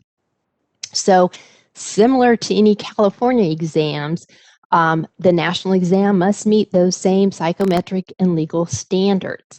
And it's very important that a review is done to ensure that that national exam does meet those standards. And I can tell you through my 25 plus years of experience doing this work, not all national exams meet professional standards and technical guidelines. And so it's very important not to make those assumptions. And then as we go through our review, we look to see to what extent has California practitioners been represented in the work. Were they sampled when they did their occupational analysis? Do they utilize California practitioners when developing test items? So it's very important that California is represented in their process. And as what OPS does is we look for that. We look for that data. And then we look at the suitability of the examination content for California practice. That's part of it as well. So let's go into a little bit more detail about this review. Next slide, please. So again, 3 main parts. We do the psychometric evaluation, which I will detail. We then bring in subject matter experts, California licensees, to look at the national's occupational analysis and resulting content outline or exam plan, and we compare it to California. And we look to see if there's any critical entry-level content that is not assessed. And then we make decisions or recommendations based upon this analysis. Next slide, please. So here's what that psychometric evaluation involves. We evaluate their occupational analysis. We hold the national programs or examination programs to the same standards that we do our own individual boards and bureaus. in terms of, is their occupational analysis current? Did it involve subject matter experts? Did they do survey, focus group? Do they have knowledge and task statements? Things like that. We look at their exam development procedures. Did they utilize California subject matter experts? Did they have training and orientation into how you write test questions? How is their passing score set? Do they base it on entry-level performance? If so, what is that criteria and how is that done at the national level? And then how do they score the exam? Do they have different forms of the examination? How often is it given? What is their passing rate? We also look at other things like test administration and security procedures, information available to candidates, ADA accommodations. These things are extremely important in terms of fairness to candidates and transparency. And again, I can tell you that California tends to be one of the most transparent, well, I should say Department of Consumer Affairs tends to be one of the most transparent departments with regard to making the examination process available to be scrutinized. Obviously, we don't release tests. We're not going to do that. But we do give a lot of information about how the process is done and how we defend what we do. And that's, again, very important as far as fairness and transparency. Next slide, please. Okay, so after we have done this very critical analysis, we then again bring in our subject matter experts and we say, okay, this is what these exam outlines, what the information is in the examination outline. This is what the national exam purports to test or assess. And let's look at that and consider whether or not it is suitable for California. Could we use this licensure exam in California? Or are there gaps or missing pieces? Next slide, please. And this is one of my favorite illustrations here, where the first national California Venn diagram, where there's mostly overlap. This is where we would come to the conclusion that most of California practice is assessed or measured, and perhaps there might be a piece that's missing, maybe some law. Again, very, very common with our programs who use national exams, especially health-related fields where California tends to have very strict law requirements, health and safety law type competencies. So there's the possibility there that just a law exam would be needed. In the middle Venn diagram, where there's a portion of California practice but not as much overlap, there could be not only law issues here, but perhaps some very critical practice areas that are not being measured. So we might recommend, okay, the national exam is fine, but you may need a much more comprehensive law and practice exam. And then in the final Venn diagram, where you see the least amount of overlap, that's basically telling us the national exam really isn't testing much of what's done in California. We really think you need to retain your own California exam. And this is pretty rare, but I can tell you one example that comes to mind is the marriage and family therapist exam for the Board of Behavioral Sciences. Most marriage and family therapists are licensed in California. There is a national exam, and the board does work closely with them, but at this time they still retain a California exam, whereas with their social work and their licensed licensed professional clinical practitioner, something like that. Let's see. They have a national exam as well, and then state law exams and so forth. So these are various scenarios that are considered when we do the national exam review. And again, we do this with consideration with our test experts, and our subject matter experts, and then consultation with board management looking at the scope. We want to ensure that whatever tool is used is not only fair, valid, and legally defensible, but does not create additional burden to the candidates, because it can be very time consuming and costly. So next slide, we're almost there. OPS services provided to your California Board of Psychology. We do your occupational analysis about every 5 years. And as I showed earlier, Amy conducted your OA in 2019. She also does the examination development and statistical analysis for the California Psychology Law and Ethics examination. That's actually ongoing, because if you recall that cycle, it's always happening. So that's very important to keep that influx of new test questions and constantly evaluating the statistical performance of those questions. We do the national exam audit. She is currently looking at the EPPP and the EPPP2. And then, as we mentioned yesterday, I had an opportunity to step in for a little bit to talk to you about DCA's master contract for computer-based testing, and your board is one of the clients. So you are definitely one of our boards that receives our full range of services. And we've had a long history with your board, going back several executive officers, and just pleased to continue that relationship, because you are definitely one of the examples of the boards that meets Business and Professions Code Section 139 and is very responsive. And so we really appreciate that.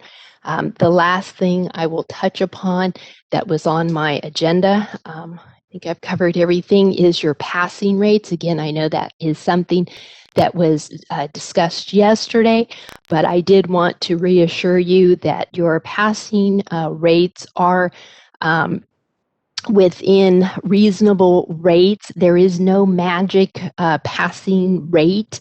What we look for statistically is that it tends to be a little higher for professions that have several minimum qualifications that are evaluated prior to the actual exam. So you have education and you have training, you have the EPPP, and that last hurdle is the CPLEE. And so we expect that individuals who are not competent haven't gotten to the test yet, so we would tend to expect a little higher passing rates than, say, for a profession that doesn't have these kinds of minimum qualifications. We also don't want to see passing rates that are too low, because that flags us that our exam may not be testing entry level. If it's too high, then we question, why do we have an exam? Maybe it's not needed. So we look for a reasonable range. We look at how first-time test takers are doing. We try to make sure that we don't see significant fluctuations. If we do, that's another cue that we need to look at our internal process, as well as what might be happening with candidates. Sometimes, depending upon the year, is it right after graduation? Is it another time? Is it around the holidays? We will actually see fluctuations based upon certain dates, within the calendar year. So with regard to your passing rates, we're very comfortable with what we're seeing, and we do monitor them. And again, that's something to really emphasize, that we OPS and Amy and her team are always monitoring the exam. We look for questions that could be problematic. And we really, as hard as they work to develop a fair exam, they're always monitoring it to ensure that candidates are not impacted. And before I close and open it up for questions, I think it's really important with COVID, the challenges that we've all experienced, we've had to adapt. And we've done some workshops remotely. Unfortunately, we did have to shut down computer-based testing for a number of months, but PSI was one of the vendors that did open up under CDC guidelines and does actually monitor their sites, which are national, in terms of local and state and federal guidelines. And so we do not, at OPS and the department as a whole, support online and remote testing right now for high stakes exams, because we do know that these exams continue to be offered. We also don't support waiving exams, because then the question becomes, well, why do you need exam now if you can waive it now? And then what happens when the pandemic is over? We go back to testing. So again, we have to really be sensitive to the needs of candidates, but at the same time, remember that the ultimate mission is to protect consumers, patients, clients, the public in general. So I appreciate your time. Again, I apologize if I went through this a little too quickly. I'm happy to open it up to questions, and always happy to come back and talk more specifically about any of these components. Thank you.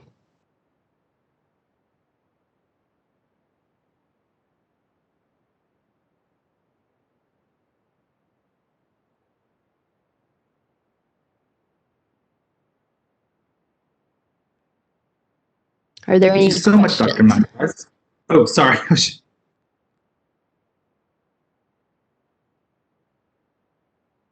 Board members, are there any questions for Dr. Montez and her team? That was very thorough. Thank you very much. Really added to my understanding of the process behind the scenes. I wanted to add, this is Sayron speaking, I wanted to add that part of the feedback we got from the board at the end of last year was with regard to the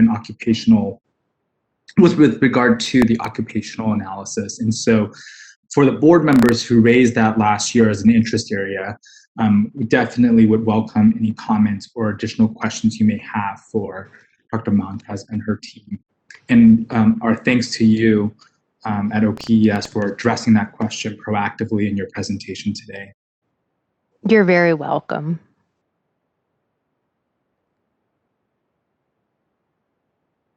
Mr. Montez? Good afternoon, Dr. Montez. Thank you so much for your presentation. It was very thorough and very fascinating. I have a question about I kind of have two questions. There's a slide where you might have said this and maybe I just missed it. There's a slide where you have the Venn diagrams and you have like that one, the national. Where does our exam, how unique to California is our exam? Your exam falls over in the very first Venn diagram, where most of your competencies are tested on the national exam, the EPPP, and then you have your law and ethics examination. Mm-hmm. And if I can give you some background too, there was a point in time where your exam did include some practice related. So you were in the middle diagram. That was after the oral exam component was rescinded. And so there was a time where you had an expanded law and practice exam. But then as the national evolved to measure those competencies more thoroughly, you went to the law and ethics examination. And the reason why I share that with you is because that was a very positive move on the board at that time. As you know, you do your occupational analysis, you reevaluate. You did not see the need to duplicate testing for your candidates. So answer your question, you're the first diagram, but again, it has evolved over time. Thank you. And then my other question was, there was another graphic, where you first introduced occupational analysis, and there was like squares, like rectangles, like 4 of them, and then in the middle it says occupational analysis. Yes. Okay, so here on the bottom left-hand corner, it says provide the basis for job-related, fair, and legal defensible examinations. Can you talk to us a little bit about the fairness aspect? Sure. How do you interpret that in your work? Okay, so we interpret it directly with the professional guidelines that were in the standards that are on a slide earlier. And basically what that states is that if you are going to hold somebody responsible for being competent in areas of practice, you need to show data-wise why you're doing that. So that's why we do the survey, and we get importance and frequency data to support that. Then we publish it in the examination outline or content outline, and we basically share that with schools or candidates, again, training environments, and say, this is what your subject matter experts, those in your field, and based upon your regulatory scope of practice, have determined to be entry-level competencies that we are going to test and measure. So theoretically, if you are competent and can practice safely, you should be able to pass the exam. We try to be very transparent in terms of what is expected. And then again, that fairness also applies to setting the passing score and anything else, any decisions related to the exam. Does that help? Yes. So in that distinguishing between that entry-level practice and the practice of somebody that's more experienced. Okay, if I may, I'll jump in real quick because this always comes to mind for me. When I had to take preliminary exams for my doctoral program, and at that point in time, I was required to know everything under the sun about my field of study, which is industrial and organizational psychology.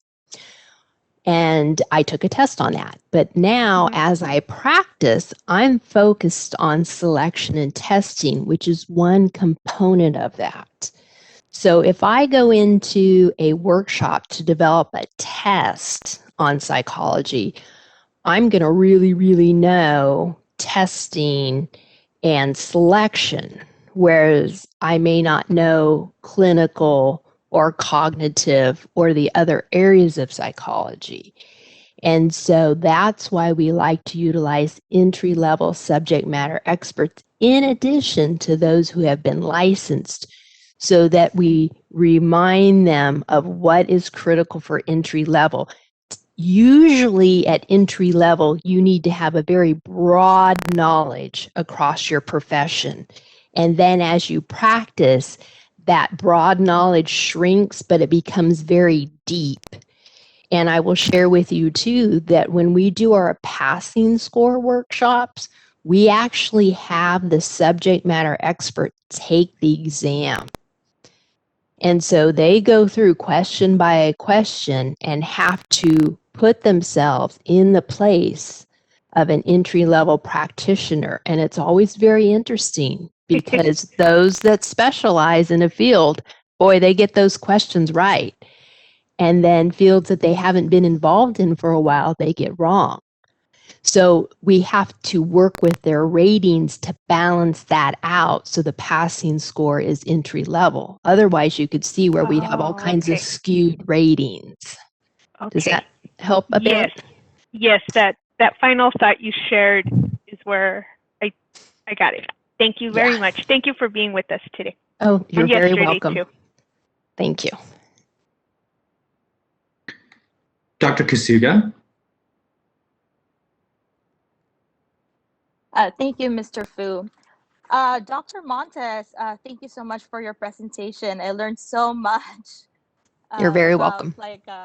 the work that OPS does, what you do as well.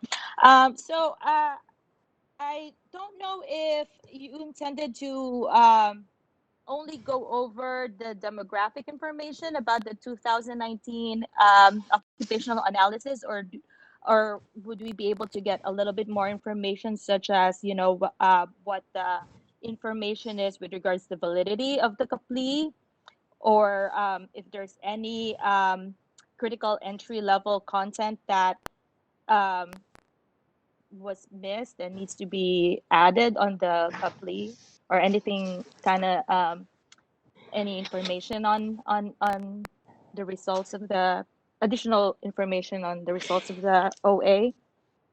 Well, the validation report has been published, so that will share some information about the California level practice. And as far as the evaluation, those gaps in competencies, that will be provided in our audit or review report of the EEE, which we are just finishing up. We had some additional information that we were waiting from ASPPB to arrive, and so that will talk about the gaps or so forth. I don't anticipate any significant changes with regard to your exam programs and how they are currently operating. They are valid statistic-wise with regard to your exams. They are operating within our parameters with regard to reliability. Again, our validity has been established because we utilize the content validation strategy. We don't have a lot of detailed information about demographics, and I know that this does come up from time to time, so I'll just go ahead and mention that. But we do have a government code section 8310 that prevents us from collecting demographic data or requiring it. Some of our boards are looking at collecting it in a voluntary manner, and that's something that we can certainly visit at some point in time.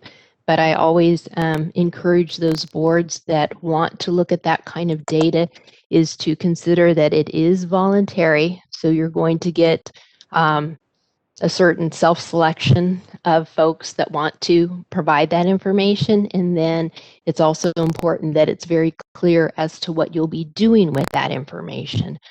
Because unlike other departments like education and fair employment and housing that are allowed to collect that information, we are prevented so unless there is a very specific justifiable reason, and legal can expand on that if they'd like to.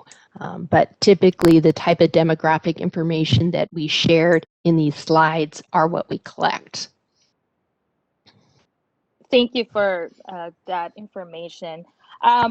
So I think one of my questions, and I don't really know how to ask it without sounding scattered, but my question is, I think personally I've been noticing that the field and the consumers of California are becoming more diverse, and I am concerned about the multicultural competence of entry-level practitioners. So I guess my question is, are we able to assess that with the occupational analysis as one of the kind of like safety and competency parameters that we're looking at?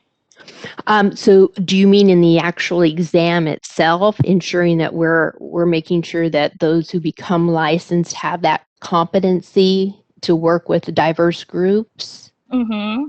Yes, that is assessed. That is very important. And again, that is one of the reasons why we do this regularly, because we do see shifts in theory and practice, and recognizing the current needs of diversity and how it's defined. I mean, just in the last 5 to 7 years, we have seen, I think, some significant changes in how our subgroups are evaluated. And I use subgroup because I think of education and how they collect their student data.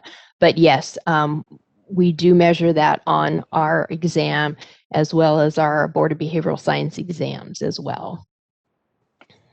Thank you so much for that. And I guess my last question, unless something comes up in the future, is how do you determine the accommodations for test takers? For instance, for English as a second language, individuals that have learning disabilities, to make sure that the test taking is not getting in the way of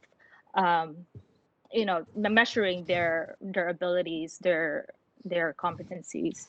Right. That is a determination that is typically made by your board staff.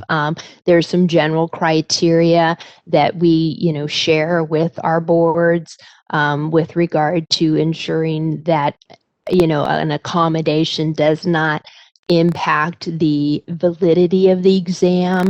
But as long as those appropriate protocols are followed with regard to medical substantiation and things like that, the board is, again, very sensitive to that and will respond. And Ms. Sorek may have more to add on that, but it is typically the board that makes that decision as far as approving an accommodation, and that is then forwarded to the computer-based testing vendor so it can be applied for those candidates.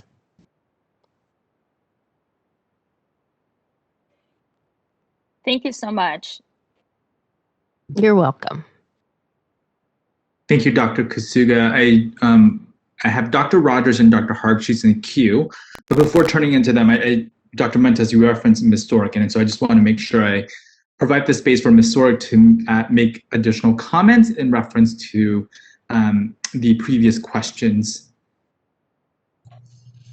I do have Ms. Snyder on the line for kind of specific process questions, but we do have a vehicle for accommodating individuals that may need extra time, separate room, whatever the case is based on the medical documentation for that specific need. So we are in a regular habit of working with test candidates and language as well. If it's not their English is not their native language, we do have mechanisms in place to make sure we can accommodate for the needs of test candidates. So that's just generally addressing it. And I don't know if Ms. Snyder had anything else she would like to add about that process.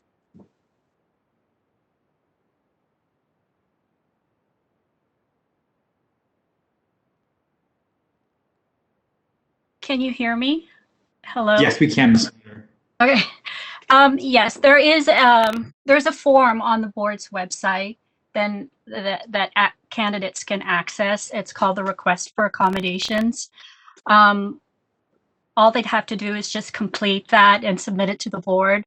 And then we would process it accordingly. A lot of our candidates, the ones that have disabilities, we do provide extra time, a separate room if they need it. As far as the ESL, candidates who have ESL, they have to go through a different process to get accommodations. They have to take a TOEFL exam, and once they meet that criteria, they can submit that information to the board, and we can apply the accommodations accordingly. Thank you so much. So we have Dr. Rogers next, and then after her will be Dr. Harbsheets and Dr. Phillips. So Dr. Rogers. Thank you, Mr. Fu. And thank you, Dr. Montes, for your time and your really informative presentation today. I had a question for you on the analysis results from 2019. Specifically, I had a question about the difference between the overall response rate, which was about 19%, and then the final sample size, which went down to about 5%. I know that you said that you'd prefer if there was a percentage that was maybe somewhere between 10% and 12%. So I was just curious if you could talk a little bit about what the criteria might be for which responses get included in the final sample size, and how some responses get excluded, and if you have any ideas about how to improve the final numbers for the final sample size. Sure, I'd be happy to. Thank you. So it's very simple, and that is that those are excluded if they're not actively practicing, and if or if they have not completed the survey. We have a lot of individuals that will start it, fill out a very small portion, and then not return to complete the survey. So that's where we see the biggest discrepancy. And then again, we do get a few of those that are in the database, but they're not actively practicing. Amy may have some additional information she can pop on, but as far as encouraging that, and again, I apologize, I don't know if your board offers continuing ed for this type of thing, but we do encourage our boards. Unfortunately, it's usually involves regulations, but if there is a mechanism so that individuals can receive some kind of continuing ed to complete this survey or even to participate in workshops, we do see a trend for that. We unfortunately aren't able, to be able to pay individuals to complete the survey or to offer any kind of other, incentive other than continuing ed. But that would be my, in addition to advertise, or I should not say advertising, but putting it on your agenda and announcing it, continuing ed is the next best way to encourage participation. Understood. Thank you very much. I appreciate it. You're welcome. Dr. Harpsheets? Thank you. Thank you again, Dr. Montez. You mentioned that you were looking at the EPPP2, and I wonder if you could give us some information on what your group is doing in terms of looking at that test at this point. That would be helpful. Thank you. Sure, you're welcome. We are essentially doing very similar to what we did for the EPPP, and that is the audit of each of the components, ensuring that it does meet the standards with regard to validity, reliability, fairness. It is based on the same occupational analysis as the EPPP1, so we do have that information already, but we are taking a look at it to determine not only does it meet those standards, but is it something that we would recommend to your board to utilize in consideration of the EPPP1. We have shared in the past with your board our concerns about instituting an additional exam requirement. And so there is now data available to more fully evaluate, since it has since been developed. At the time that we initially spoke to your board, it was kind of a concept that was being developed. And so we want to be able to provide a recommendation, again, based on our professional standards and guidelines to help guide your decision making in terms of whether or not you would consider that or accept that as part of your requirements for licensure. So would you then be able to provide us, say, with that a Venn diagram that would show overlap with the EPPP1, 2, and our law and ethics exam? Correct. it's my understanding, and again, I am kind of on the perimeter of this project, but it's my understanding that it is measuring similar concepts, but a different type of question, a more clinically based type of question. So that's where we're really trying to understand how to differentiate the two tests in relation to your law exam as well. Thank you. That's very helpful. You're welcome. Dr. Phillips, then returning back to Dr. Rogers. Thank you very much. I don't know if it's Ms. or Dr. Montez. Tracy's fine, thank you. Okay. I should mention that Dr. Montez has a PhD, and I think, but just wanted to highlight that since you asked that question. Thank you very much. I wanted to ask you a couple questions. One of them is just a simple question. Is PSI Pearson?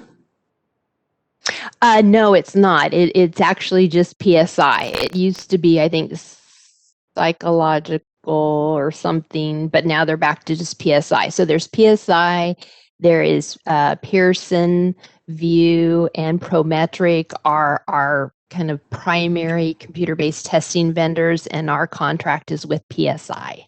Okay, I appreciate that clarification. The other question I wanted to ask, which is kind of in a way riffs off of what we were discussing with you yesterday, but I know you made a specific recommendation that you didn't think it was in the best interest, our best interest, to put the CAPLE in a format where people could take it at a distance over a computer, like in their own home, for instance. I know that some of your clients, some of your client entities do remote testing. And I was wondering if it was because there were different parameters involved, or is it simply that those agencies have made different decisions? Well, I am aware of the court reporters because they do a very different type of test. They're actually doing transcripts. And then I am aware of the pharmacy technician and landscape architects that are looking into it, but I am not aware of any others that actually do the online remote proctoring. So if you have those examples, I would love to know because we do have our computer-based testing sites open at a national level.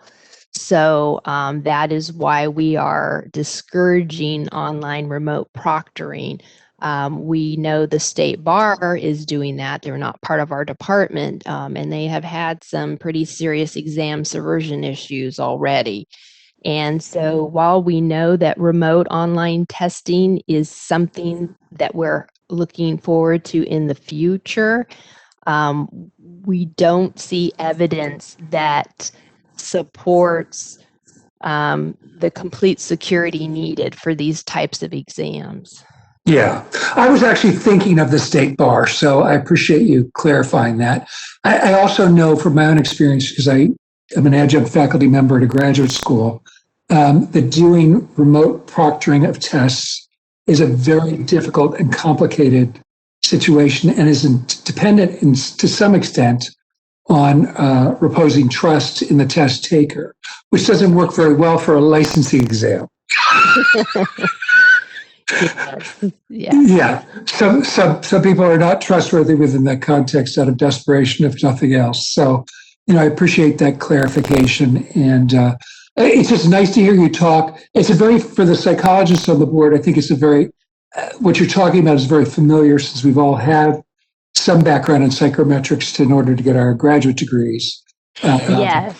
And that's why we really appreciate being able to present to you, because you truly do understand what we do. So when we use terms like validity and so forth, it's like, aha, yeah, you know exactly what we're talking about. So yes, we always appreciate coming to your board and speaking. Does the majority of your staff have a background in psychometrics? I would say yes. It's related. You know, various. Most of them have master's degrees in a related field. Okay. I appreciate that. I very much appreciate you coming to talk to us today. Thank you. Appreciate your support. Thank you, Dr. Phillips. And Dr. Rogers having withdrawn her hand, I'm going to actually ask Madam Moderator to open this for public comment. And yes. All right, thank you. This is the moderator, and at the direction of the board, I have opened up the Q&A feature for public comment. Members of the public, if you would like to make a comment on this agenda item, please click on that icon with a question mark within a square located at the bottom right-hand corner of your Webex screen. I'll go ahead and pause a moment to allow the public time to access the Q&A panel and submit their requests.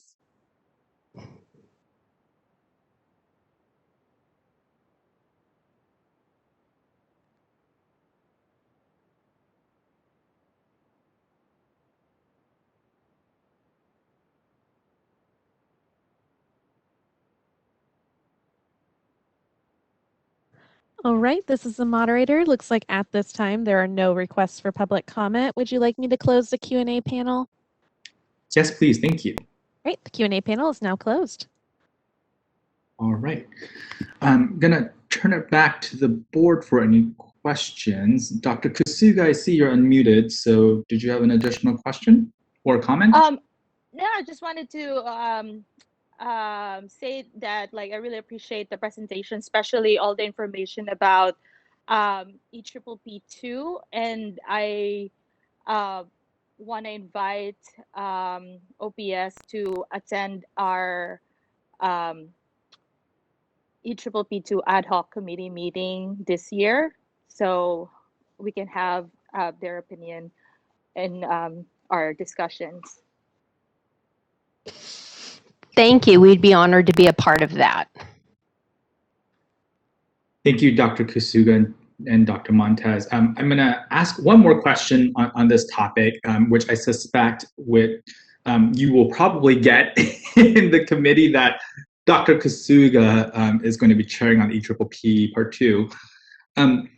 Have our partners for the EPPP Part 2 been cooperative in sharing information with you so that you can properly conduct the necessary review of the data? I believe so. There may have been a little delay, but I do believe they have been sharing information with OPS. Great. Thank you so much, Dr. Montez. You're welcome. All right.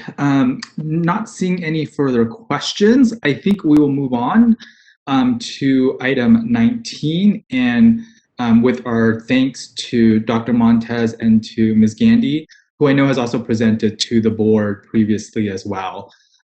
So thank you, Ms. Gandy.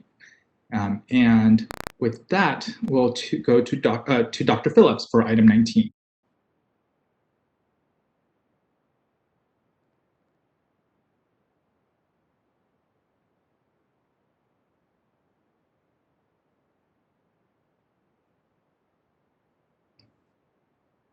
Dr. Phillips, maybe I'm sorry. I've been talking to myself.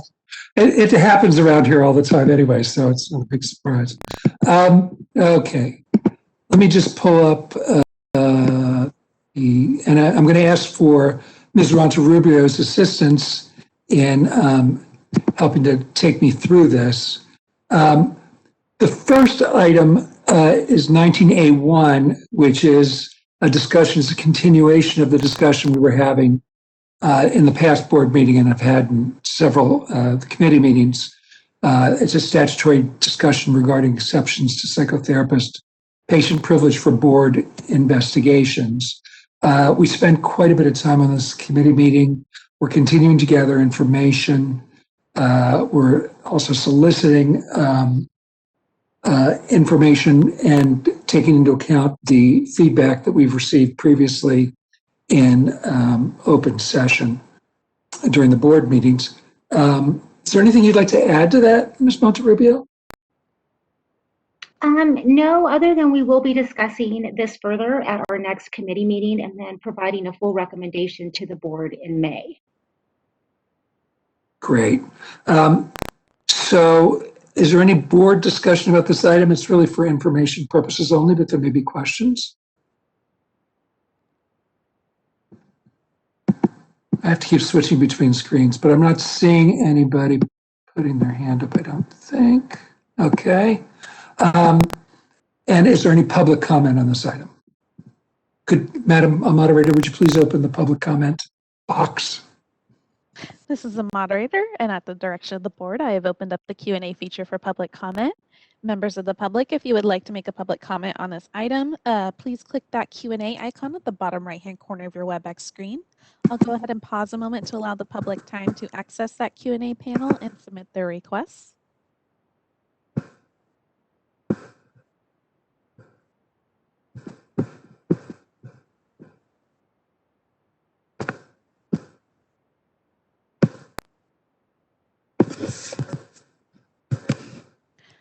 All right, this is the moderator, and it looks like at this time there are no requests for public comment. Would you like me to close that Q&A panel? If you would, please. All right, the Q&A panel is now closed. Okay. Item 19B is a regulatory update, review, and consideration of additional changes. Without belaboring the point, the committee has been looking at all of our statutes and regulations in order to make recommendations to the board as to potential changes that need to be made in them. Much like we went through with the licensing committee, or licensure committee now, excuse me, where they went through all their pathways to licensure and looked at other statutes and regulations. We're trying to make sure that everything's been kind of been brought up current, that it is in understandable English, and it is friendly for both the licensee user and the consumer user, as well as for our own staff. So that's an ongoing process, and we have nothing further to report on that right now. It's spread out over several meetings because it's a substantial amount of material to cover. Anything to add, Ms. Monterrubio? No, I don't, but thank you, Dr. Phillips. Okay, and that's also true of item number 19C. Which is put on the agenda in case we actually are ready to report back to you on these things, but we still have some work to go before we do that. Item number 19D, which is in the materials for the meeting, so let me toggle back to the materials. Yeah, I should have printed the agenda. That would have made it a heck of a lot easier. Okay, so 19D is an issue that's come up and concerns have been expressed by board members, in particular Dr. Harb Sheets and myself, as well as other board members, about the disciplinary ramifications of continuing education audits that are failed, and the fact that people in many instances are getting a citation fine even though they're making a representation that they've done all the hours. In some cases, they've done no hours at all. So I'm going to turn that over to Ms. Monterrubio for further explanation. Thank you, Dr. Phillips. So at the November 2020 board meeting, the board asked the committee to discuss additional disciplinary action for licensees who fail their CE audits because they did not complete any of their 36 hours of CE. Currently, the board refers these matters to the Office of the Attorney General for a public letter of reproval, which is a PLR. The board wanted the committee to discuss whether the licensee should be placed on probation instead of being issued a PLR because the licensee certified under penalty of perjury on the renewal that they had completed their 36 hours of continuing education. So at our last committee meeting in January, we did discuss this matter. And during the discussion, staff opined that a public letter of approval is appropriate discipline for having no CE hours because a PLR is formal discipline, and it does remain on the licensee's enforcement history indefinitely. Further, a suspension with probation is not a likely outcome on a first offense of this nature. If a licensee is issued a PLR, they are usually required to complete the 36 hours of CE within a 12-month period, enroll in an ethics course, and pay cost recovery. The committee did discuss what would happen if a licensee failed another audit and had already been issued a PLR for a prior failure. In that situation, the board could seek probation. The committee agreed that a public letter of approval, which again is formal discipline, seemed appropriate for licensees who failed their first audit by not submitting any of the required 36 hours of CE. The Enforcement Committee recommends the board support the committee's recommendation to continue to issue a PLR to those licensees failing to complete the 36 hours of CE required for license renewal, and for staff to seek probation for licensees who have already been issued a PLR and fail another audit.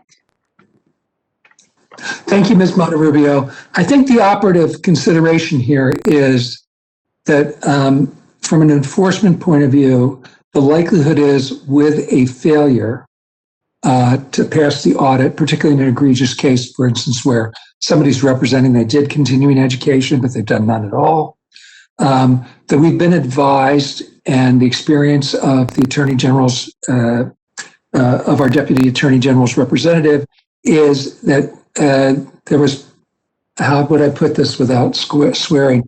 There's a snowball chance in a very warm place that we're going to get anything other than a PLR on that first offense, but that on a second offense, we could be much more aggressive in terms of the discipline that we sought. And I know, Dr. Harbsheets, you had expressed particular concern about this issue, so I'm going to open it up for board comment, and if Dr. Harbsheets would like to start us off, that'd be great.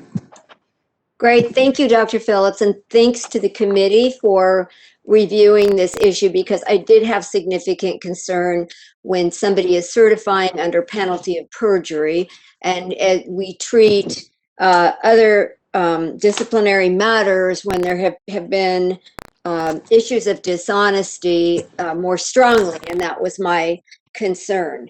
I just wanted to clarify that someone, in a more egregious situation, submitting no, certifying that they've done the 36 hours and say submitting none, or not being unable to prove any, and somebody saying that they had completed the 36 and submitting 30 hours would be treated similarly, that they would all be getting a public letter of reproval, because in both cases they certified under penalty of perjury they had completed the 36 credits.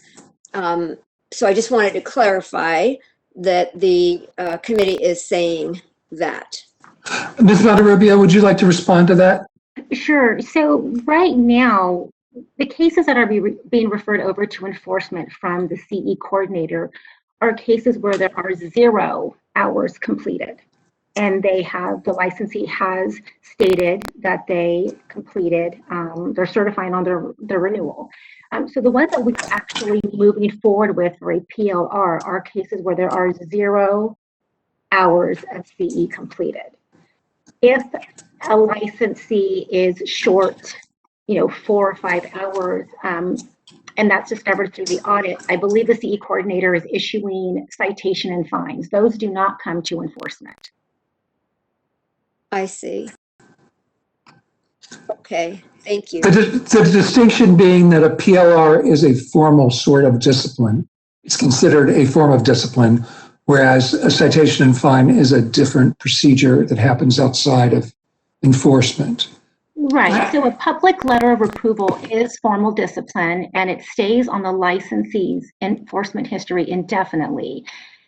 A citation and fine is an enforcement action. It is not formal discipline. It is posted on our website for 5 years from date of issuance. Still available through a public request, but it will be taken down after the 5 years. But the public letter of approval will not be removed.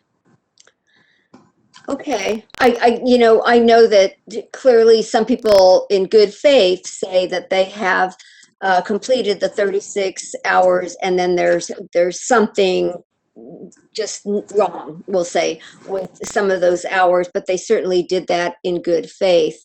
And I don't have issues with that. Okay, I'll just drop it at this point, but thank you very much.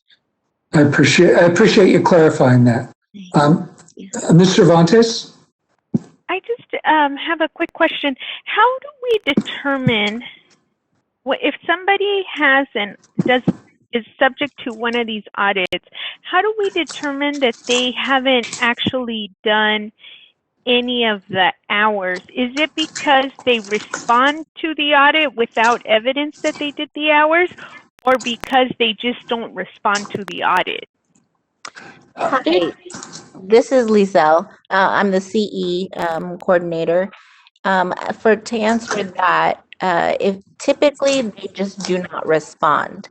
I've had a couple who just say they cannot find their hours and they cannot contact any CE providers, but that's very few. They typically just do not respond to the audit.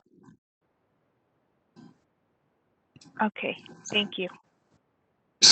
I will add that there is some portion of our licensed population, it seems to me, having sat on the board this long, for good and for bad, that just kind of wishes things would go away.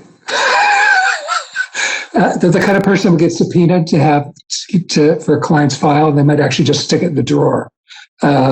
And that's not representative of psychologists as a whole. I think it's a small portion of our licensed population, but there is a certain subsection of our licensed population that either because they're embarrassed or ashamed, or they're overwhelmed by it, or they're just trying to get by with it, they just don't respond to things and pretend that we didn't ask for things. And if I could add something, Dr. Phillips, we do send these letters out, or Lizelle does send these letters out to the address of record, and she does make more than one attempt. I believe she does send out 2 letters through her audit process, trying to get a response from the subject. Right, yes, it is 2 letters, and it's sent to the address of record as well as their email address on file with the board. Great. Thank you. Mr. Fu? Thank you, Dr. Phillips. I would like to move that the board support the committee's recommendation to continue to issue a PLR to those licensees to complete the 36 hours of CE required for license renewal, and for staff to seek probation for licensees who've already been issued a PLR and fail another audit. This is Dr. Harb Sheets. I think you might want to change that wording, because it's not just failing to complete. We're talking about people who did none of them or didn't respond. Correct? It's a complete failure. Yeah, yes, that's right. Completely failing the 36 hours of CE.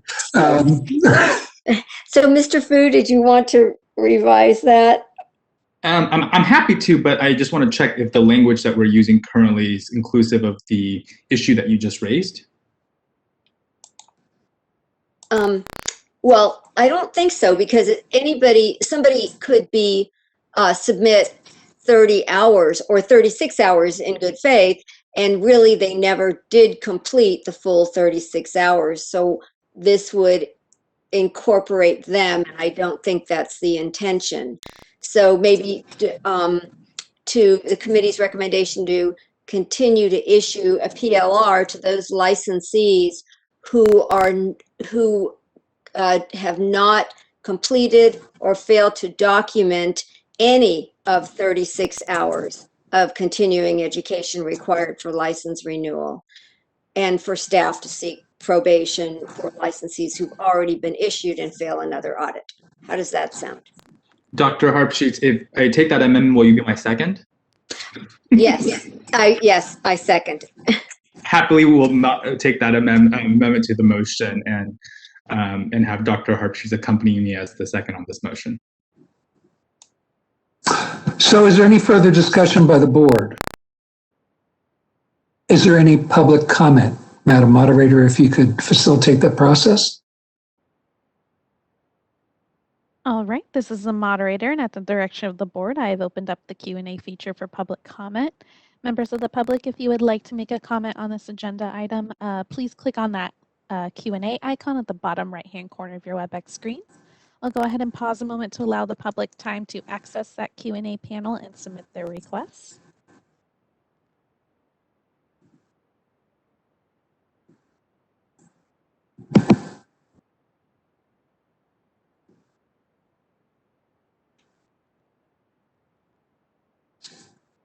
All right, this is the moderator, and it looks like at this time there are no requests for public comment. Would you like me to close that Q&A panel?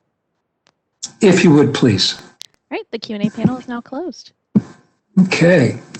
And I believe the final item, without toggling back to, is the hold policy. And Ms. Monterrubio, maybe you could kick this off, and I will add a few comments after you're done discussing it. Dr. Phillips, would you like to call a vote? Oh my God! Yeah, that would be good, huh? Sorry, it's the last 2 years. it's the Red Bulls wearing off at this point. Okay. Yes. Could we have a vote, Ms. Proto? Could you please call the roll? Yes.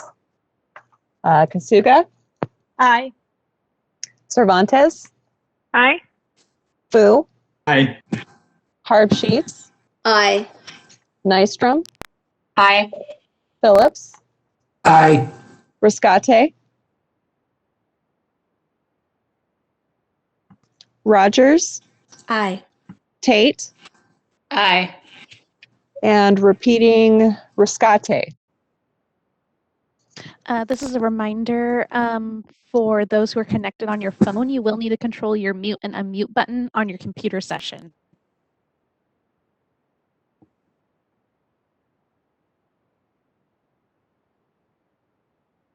Do we want to give Riscate a minute? Aye. Ah, thank you. All right, was complete.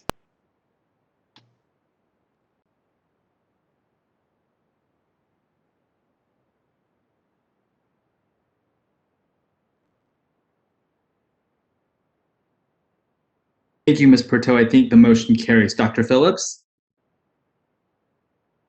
Sorry, I muted myself. The motion does carry. Thank you very much, Mr. Few. And we're now going to move on to item number 19. E on the agenda, and that relates to the policy discussion regarding our hold policy. And Ms. Monterrubio, excuse the delay, but if you could bring us up to speed on this, and I'll make a few comments and open it up for board discussion. Sure. Thank you, Dr. Phillips. So in November of 2018, when the board only had 5 members, it was decided to change from a 2-vote hold to a 1-vote hold policy on any proposed, stipulated, or default decision to be voted upon by the board by mail ballot.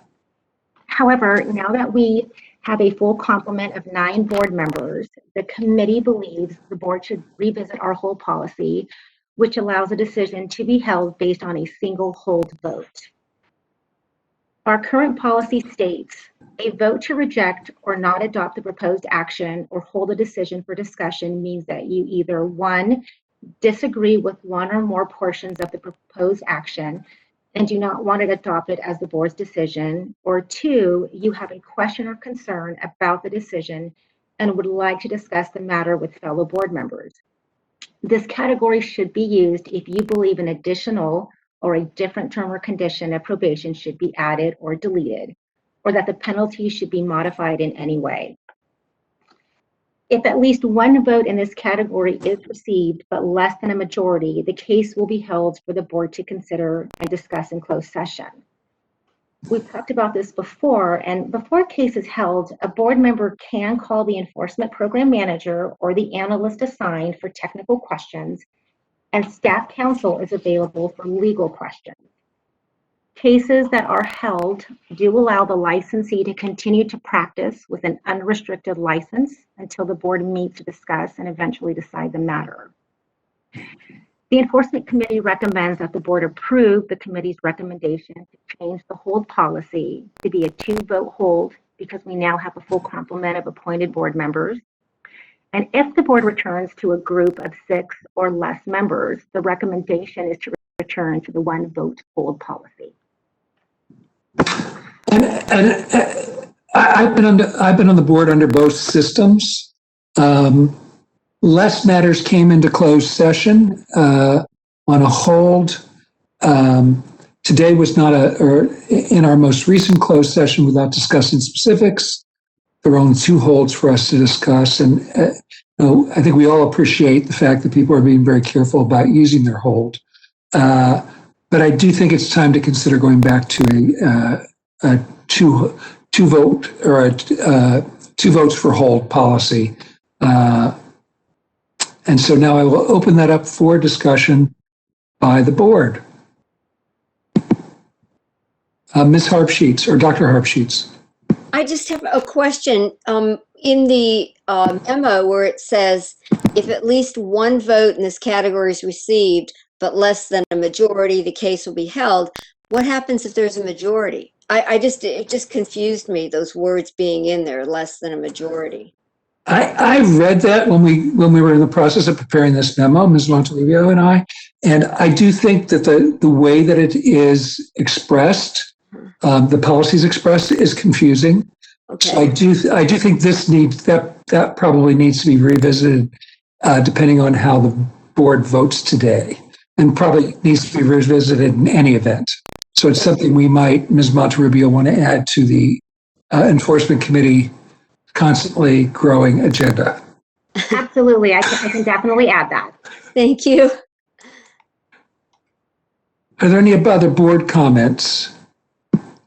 Would anybody like to make a motion? Oh, so I have a comment. Oh, I'm sorry. I didn't see you. Oh, Ms. Cervantes. I'm sorry. I didn't toggle enough. Thank you.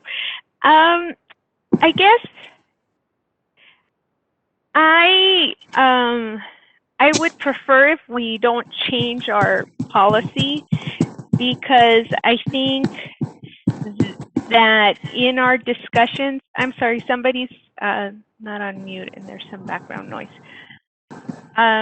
But in our closed session discussions, they're enriching, and sometimes I find that because we are diverse, we come from different disciplines, different trainings, we pick up different things in the documents and the case and how we're reading it. And so I think it's very helpful. I do appreciate that members of the board are judicious and not just holding things to hold them, but because I don't want that either, but I do appreciate the democratization of a process where a member can hold for discussion. Thank you for that, Ms. Cervantes. Mr. Fu, did you have something further you'd like to add?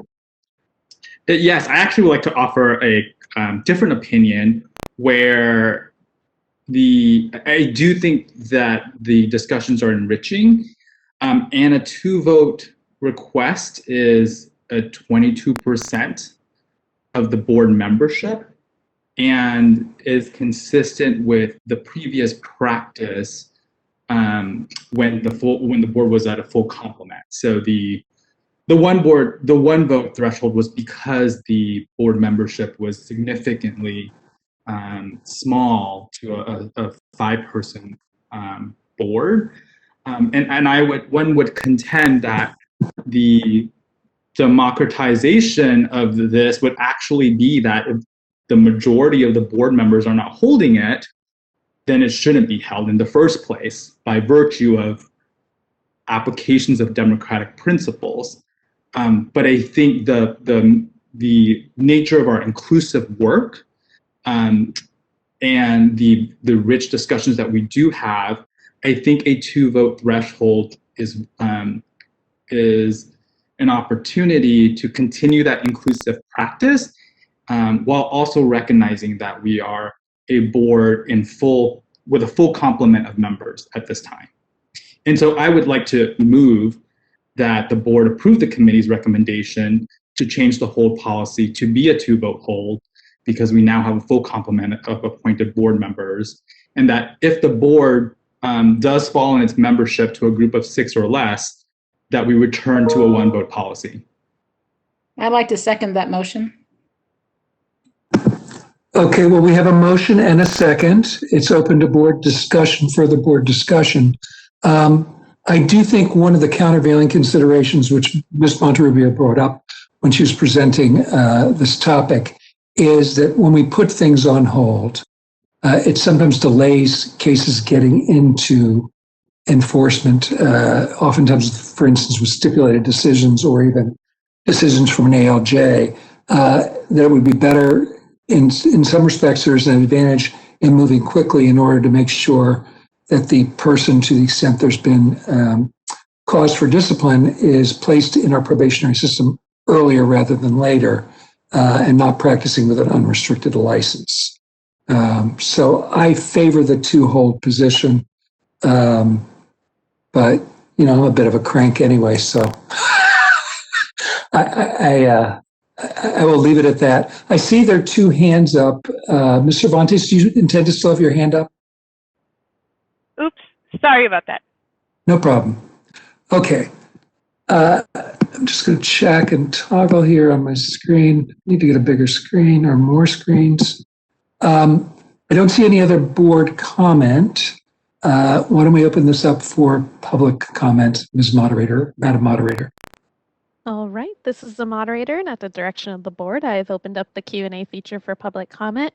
Members of the public, if you would like to make a comment on this motion, please click on that icon with a question mark within a square located at the bottom right-hand corner of your Webex screen. Go ahead and pause a moment to allow the public time to access that Q&A panel and submit their requests.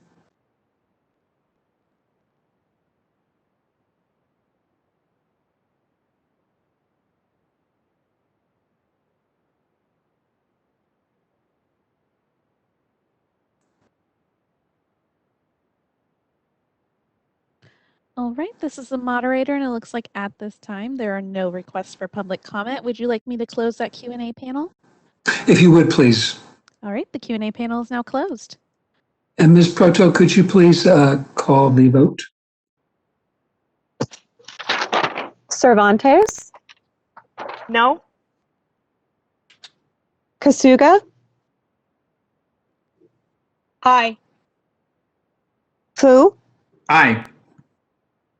Harbsheets, Aye. Nystrom, Aye. Phillips, Aye.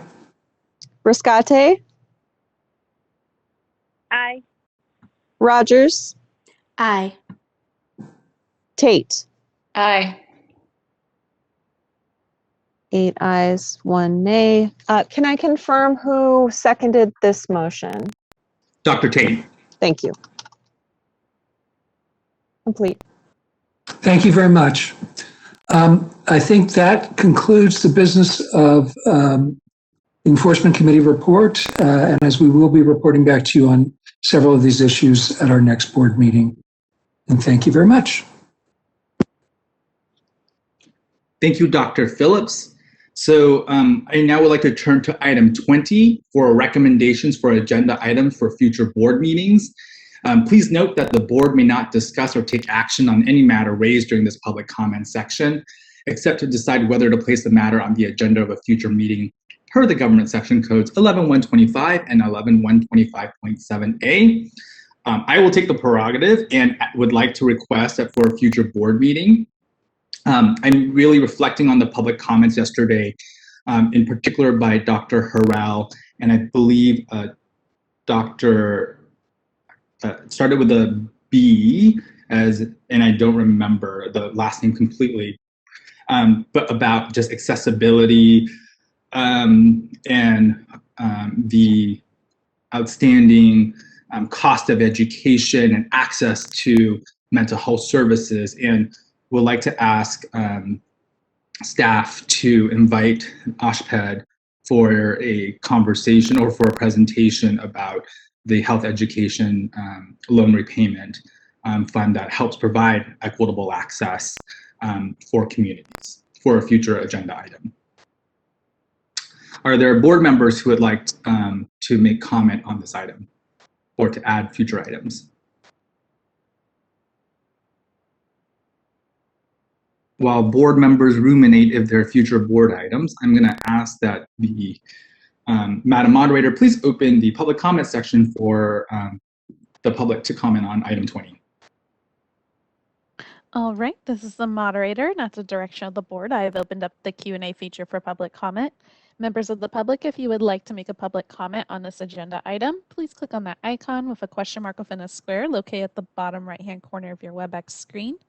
I'll go ahead and pause a moment to allow the public time to access that Q&A panel and submit their requests.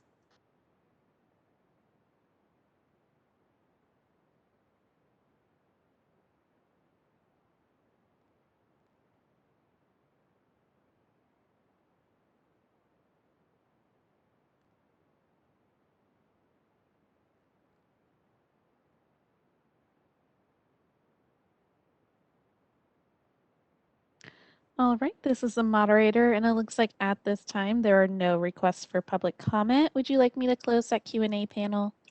Yes, please. Thank you, Madam Moderator. All right, the Q&A panel is now closed. The board, having had opportunity to reflect, are there any additional items that folks would like to add for a future meeting? All right, seeing none, I would refine my ask that it doesn't have to be in May, and it could be sometime in the 2021 year for consideration. All right, so with that, we have completed the board agenda for today. I really want to thank board members, board staff, our teams at Solid and DCA Legal, as well as the Attorney General's office for joining us and participating, as well as the robust discussion that we had with public stakeholders. As I mentioned when we returned from recess, I know it's a challenge that many people are facing right now as caretakers and playing multiple roles in providing for their loved ones. And so a 2-day board meeting remotely is intense, and my gratitude to all of you for being so fully engaged in this process. And a tip of my hat, and I think on behalf of the board, to our board staff for creating an agenda that was manageable and that allowed us to fully discuss these issues and attend to all the matters. So thank you to our board staff. So with that, is there a motion to adjourn from a board member? So moved. Dr. Tate has moved, and Dr. Kasuga has seconded. The board will be adjourned. Thank you. Thank you very much. Thank you so much. Thank you, everyone. Thank you. Thank you. All right, this is the moderator, and this concludes the Board of Psychology board meeting. Thank you very much.